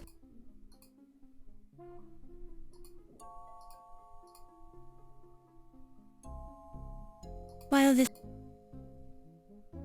While this... While this... While this... While... While... Okay. While... While... While... While... Where's your action point?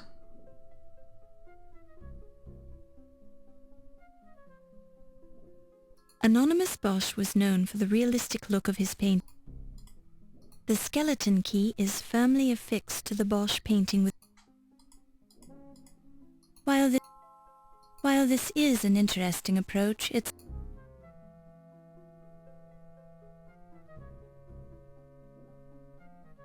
Apparently we cannot use the Dagger of Amon Ra. While this... To remove the glinty thing from the bloody painting. The pliers? While this...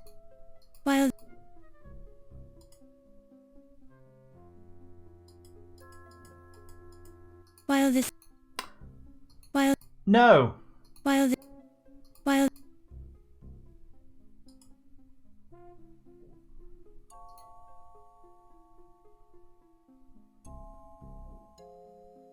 Gotta admit, that's a bit confusing.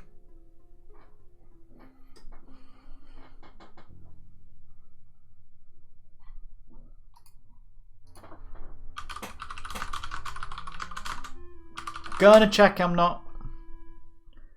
Is it just a 1 pixel hint?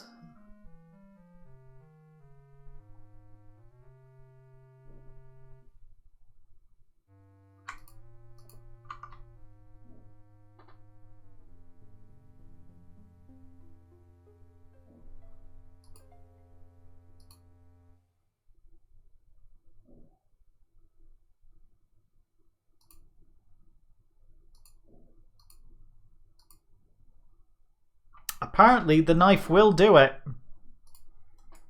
It's the blade. Magnify.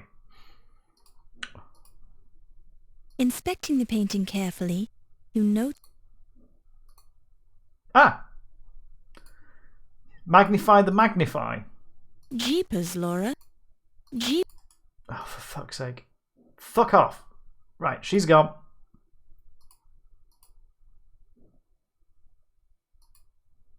Inspect.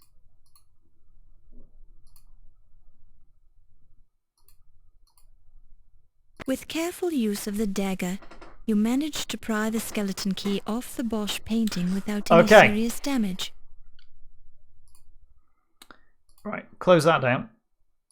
So we've got the skeleton key. Why anybody would... A clock in this game would be amazing, wouldn't it?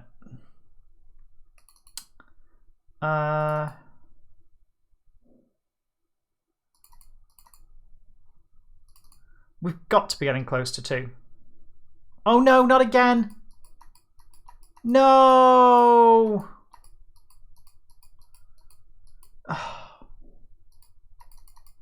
Oh!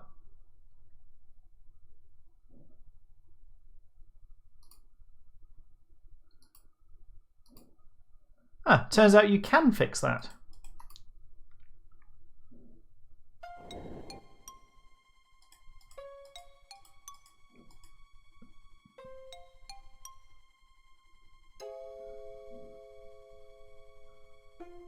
She's just wondering that's not a set piece.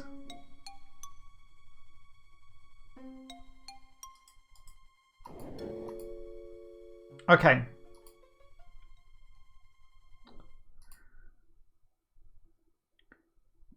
Right. We have the dagger. There's a chest downstairs in the basement.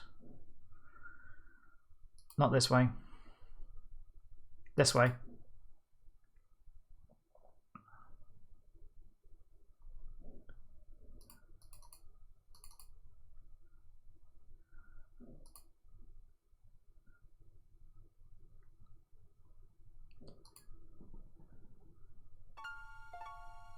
Down we go.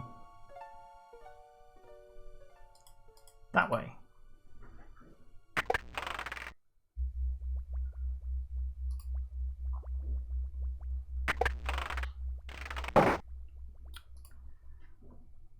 Skeleton key chest.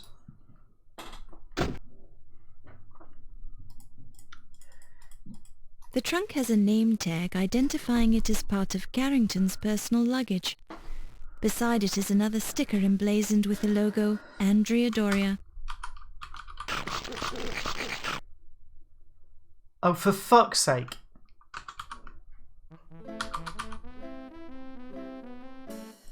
There's nothing the bugs like better than a little fresh meat. Right.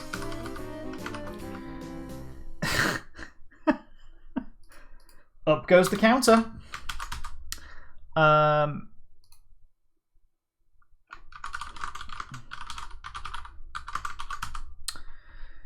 Oh. I have ticked the counter. Right. We have the dagger. Oh, we've got to go do that again. At least we know what we're doing this time. Never enough bullshit deaths. Yeah. It's been a relatively bullshit death-free... It's not King's Quest V.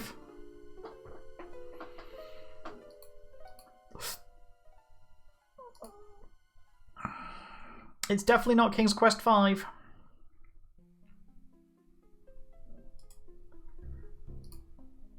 The oil... Inspect...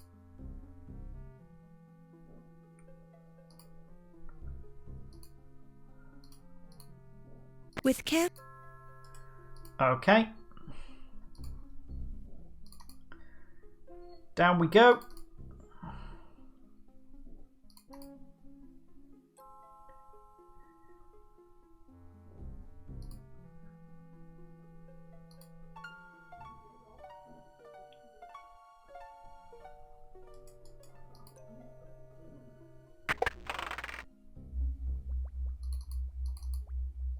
Okay, what are we going to do before we do this? Bedbugs. There's our save. So, if our skeleton key... Do we get a window of opportunity? Yes.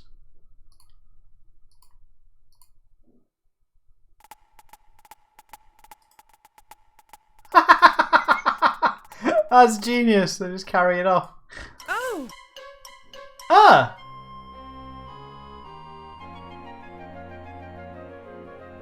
Well, we suspected that. A skeleton lies in the trunk, its bones picked clean by the domestic beetles. They've efficiently removed every last shred of flesh, making the skeleton nearly impossible to identify. Uh-huh. So this is Carrington's. Chest in basement. Right? A skeleton lies...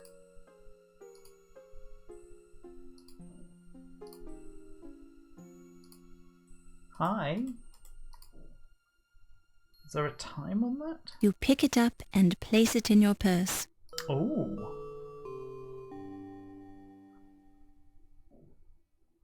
That can't be right. Did that just say 1:45?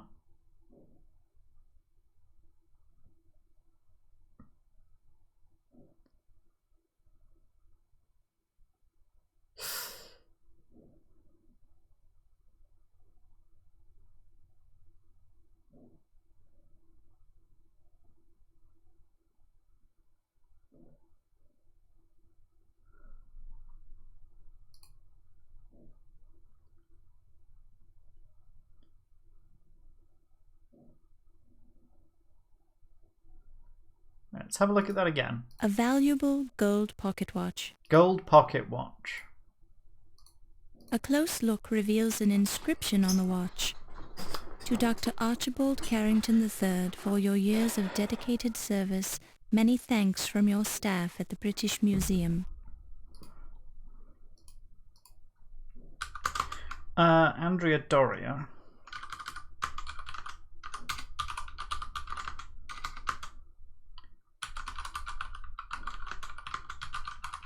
So, is it Carrington in the chest?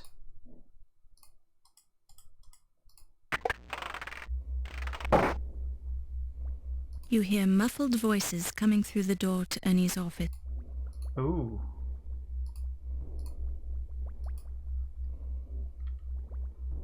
Interesting. I'd never noticed that before. You never noticed what, my love? Oh, bloody hell, Yvette. You have a tattoo of the Eiffel Tower on the inside of your left eye.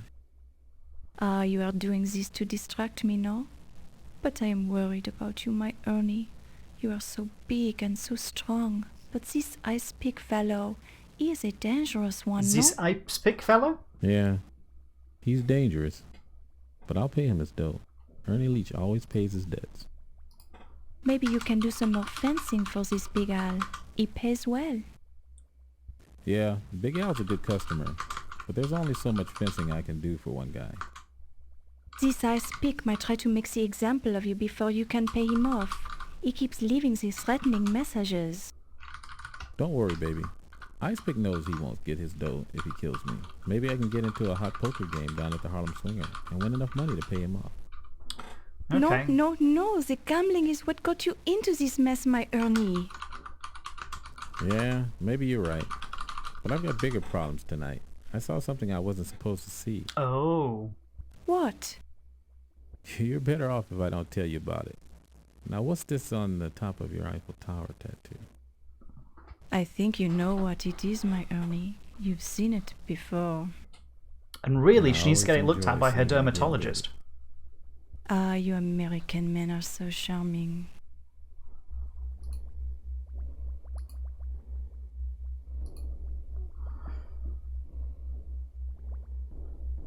Okay.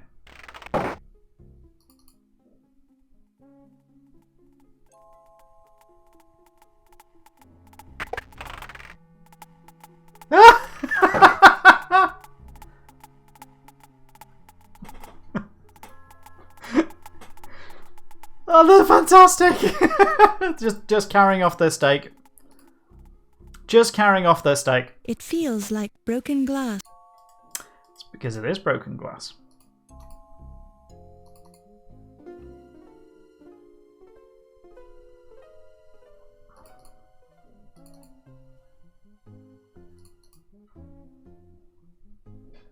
So...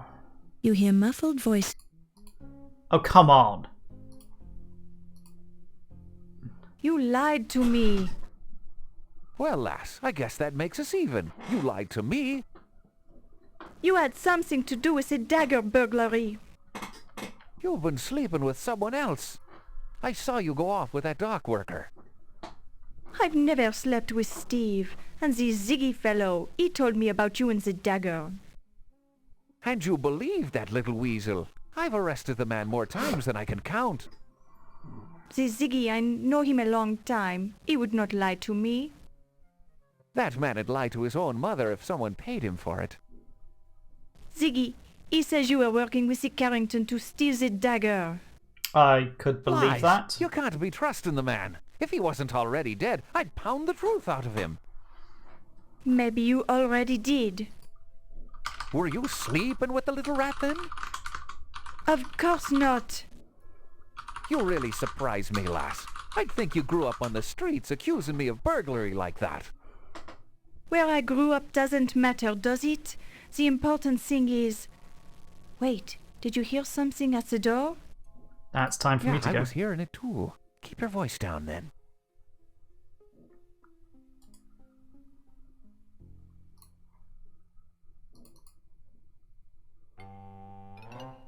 Okay. Can we use it now? Yes! There we go. No! No, no, no, no, no, no, no, no!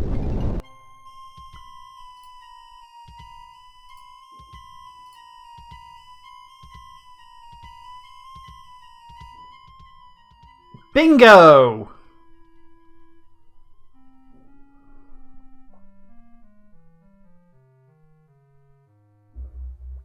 Ah!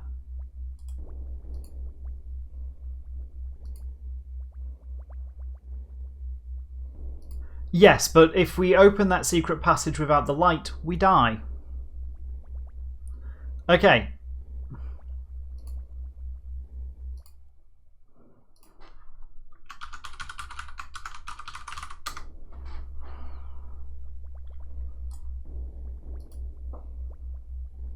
Ooh, can I use that? While this... Ah.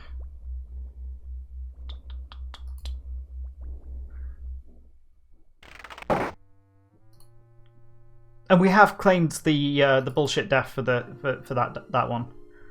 Okay.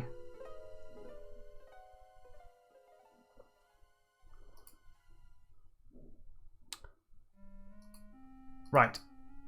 There is a potential meeting at 2 o'clock we should be going and seeing.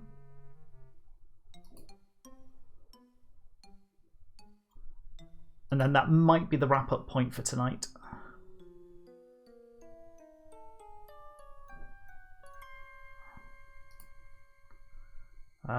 That way.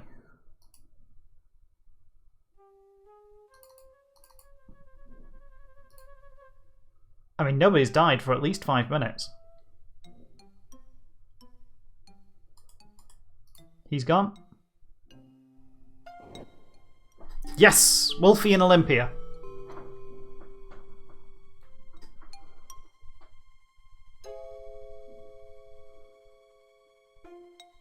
No! What, for us to view? No! Wolfie, your facial scars are so Prince wonderful. Harry, ouch. How did you get Hey, them? nice to see you. Fencing, my strudel.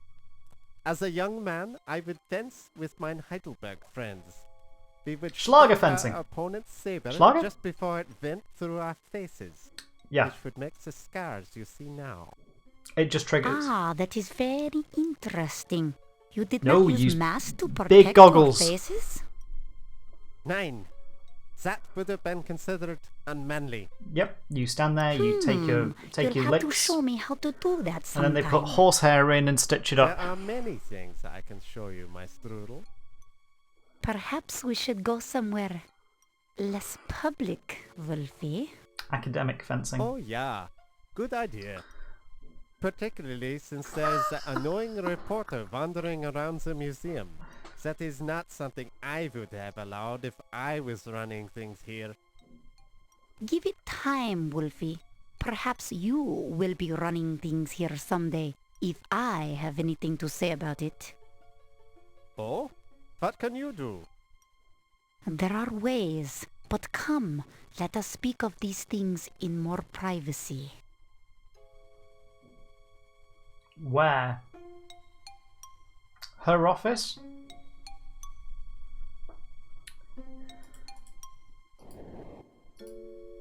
We can overhear her office. But we have to think pretty on the toes for this.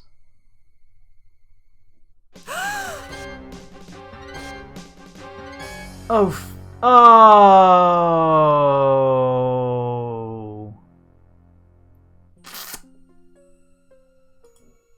Ernie's head lolls back. Oh, it's limply. Ernie. That's okay. I mean, it's not okay. I mean, he's become very white, but that could have been a lot worse. It could have been Steve.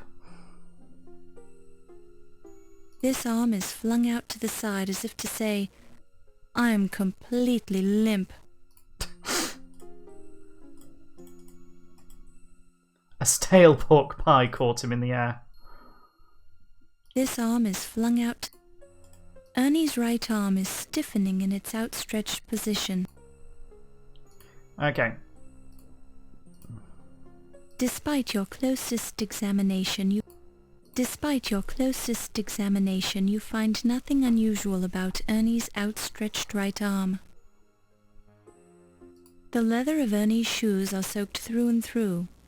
The scent is an overpowering mixture of sweat, shoe polish, and alcohol. The pants are intact, but the smell emanating from them is noticeable. It's as if he took a swim in bathtub gin. Interesting. The pants feel dank and wet, but the moisture evaporates quickly from your fingers.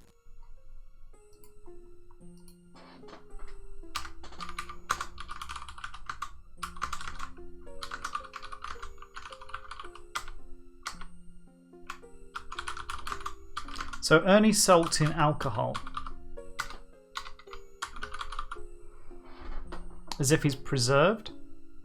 Ernie's head is slightly resistant to your efforts. Rigor mortis has apparently begun to set in. You examine Ernie's head carefully, searching for contusions, bruises, or other evidence of foul play. You see little, but you do notice a faint odor, not immediately identifiable. You gingerly place your fingers into Ernie's mouth. Cold and clammy hardly begins to describe the feeling. Yes. There's a sickening squishing sound as you probe the moist tissues. Yep. Yeah, but what did you find in there? Ernie's mouth gapes, though whether this occurred in his death throes or simply as a result of the corpse's position is unclear. Ernie's arm is draped over a tusk in a casual pose. If he weren't dead, he'd look like an ad for menswear. Ernie's pants. The heavy twilled fabric of the suspenders is rough and stretched taut over Ernie's unmoving chest. The fabric also feels slightly moist. Ernie's shirt feels cold and moist. Ernie's shirt... His pocket. These are animal hairs of some sort, too coarse to be human. I think he was dunked. You pick it up and place it in your purse. But we found a clue. We found animal hairs.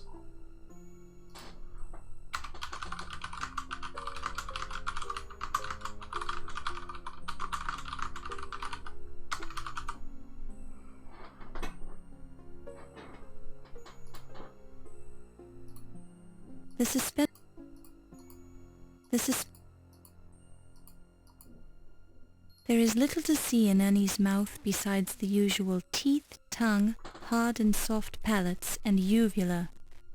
But there does seem to be an unusual amount of mucosa foam in the cheeks and throat, usually indicative of death by drowning. This is really before our There's real also sense of a strange forensics. trickle of clear fluid. With obvious distaste, you sniff around the area of his mouth. The odor is one of pure alcohol. Pure alcohol. You look closely at Ernie's eyes, but find little except a few broken blood vessels. You inspect Ernie's ears closely and find nothing except the usual earwax. Despite your closest examination, the leather of Ernie's... The pants are intact. I think we've got it all. The pants are... It is now 2:15. And that took no time.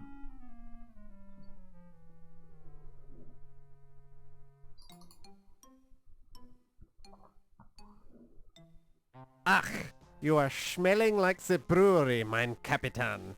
Either you've been drinking, or you've been eating too many of those grapes. Sure and begorra. A man needs a little nip from his flask now and then, doesn't he?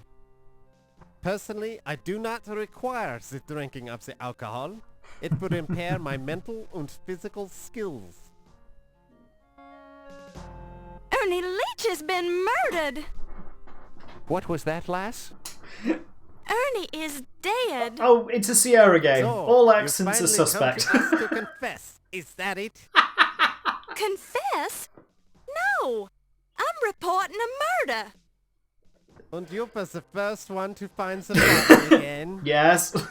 Well, I guess so. Apparently I'm the only one wandering Quite around this a place coincidence, with my eyes Fräulein. open. I think we should be interrogating you to learn the truth. I've had enough of your lies. Calm down, Heimlich. If there's any interrogating to be done, I'll be the one who does it. Oh, there's definitely been a Now murder. then, lass, where did you find the body? The mastodon room. He's hanging from some mastodon tusks. Ach, he's probably just sleeping on the job. No, I'm sure he's dead. Well, I'll go take a look at him then. If I need to talk to you, I'll find you later. And you move on.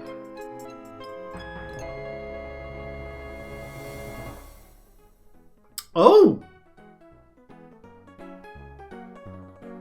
Interesting. Museum of the Dead. So far, so good. Keep it up. Oh, good. Cool. Right, that would be... let's do a quick save here and call it Act 4. I actually think this is the furthest I've got in this game. I hit a bug the last time I played it, which stopped me from progressing, so I'm feeling not... What's the body count? Who? Mine or theirs? I am up to 7 bullshit Sierra deaths. That is the 4th murder, I believe. So says my notes. Yeah, 4 deaths. 7 us deaths. That's pretty good. We've got the dagger. We're holding the dagger, but we're not going to tell anybody about it. Curious if we can identify... Odd-looking hairs, possibly from some kind of an animal. What that is. The hairs are bristled and clearly Bristled. animal in origin. They also have the faint smell of alcohol. Oh, I should wrap up, but I'm going to go and find this out. Well, if I go... Oh. They were on Ernie, weren't they? Warthog. The warthog hairs.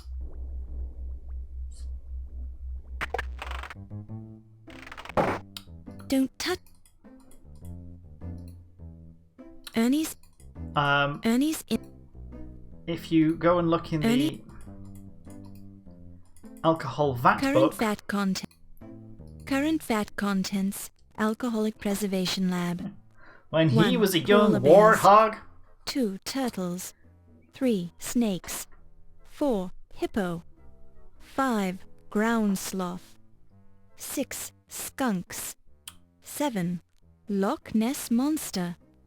8 ostrich. 9 lemmings. 10 unicorn. 11 creature from the Black Lagoon. 12 rats. 13 warthogs.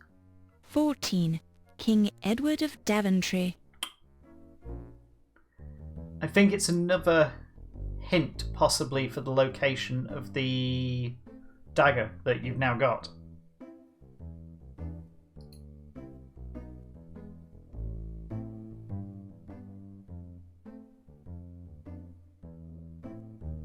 That's not the sort of... Yeah, let's wrap up here for tonight. Oh. So we've saved at the beginning of Act 4. We've got, 4 deaths. Ernie's dead. We're not doing too bad.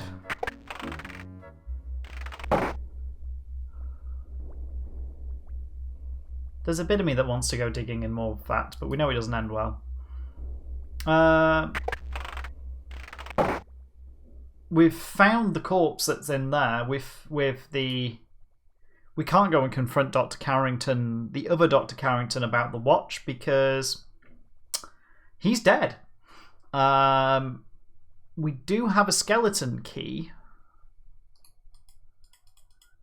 It's the... And just a thought, the skeleton key opened up the chest. Will the skeleton key also open up the door that's upstairs?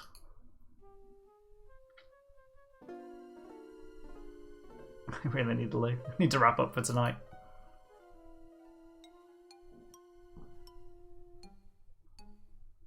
We haven't tried to capture the snake yet.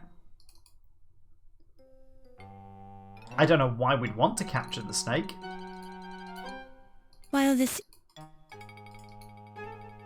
Don't touch it. You don't know where it's been. I don't have a reason to capture the snake yet.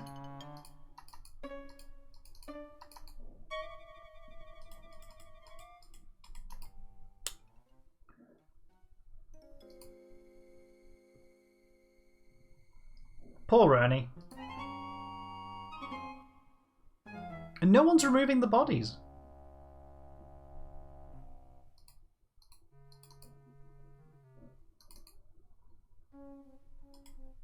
It's the door. I'm going to assume the gift shop is still locked. This door. Ooh. This door won't open this way. Ah. So that doesn't work.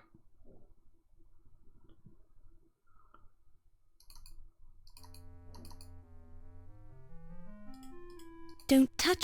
I don't want to touch it. I want to walk. I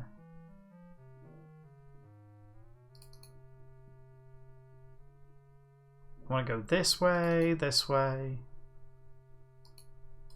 Has that changed? The male and...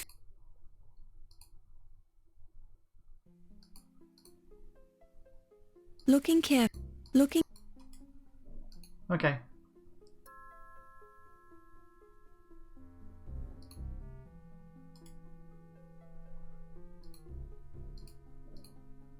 This door won't open this way. What a shit! The door is locked.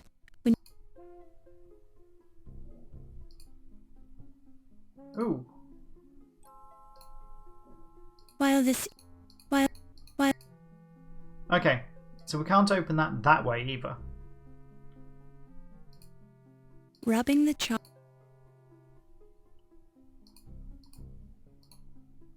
While this... Can I use the police file that way?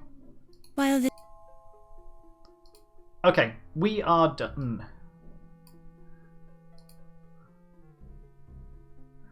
And I never noticed the slider detail slider. What happens if I turn it down? Not a lot.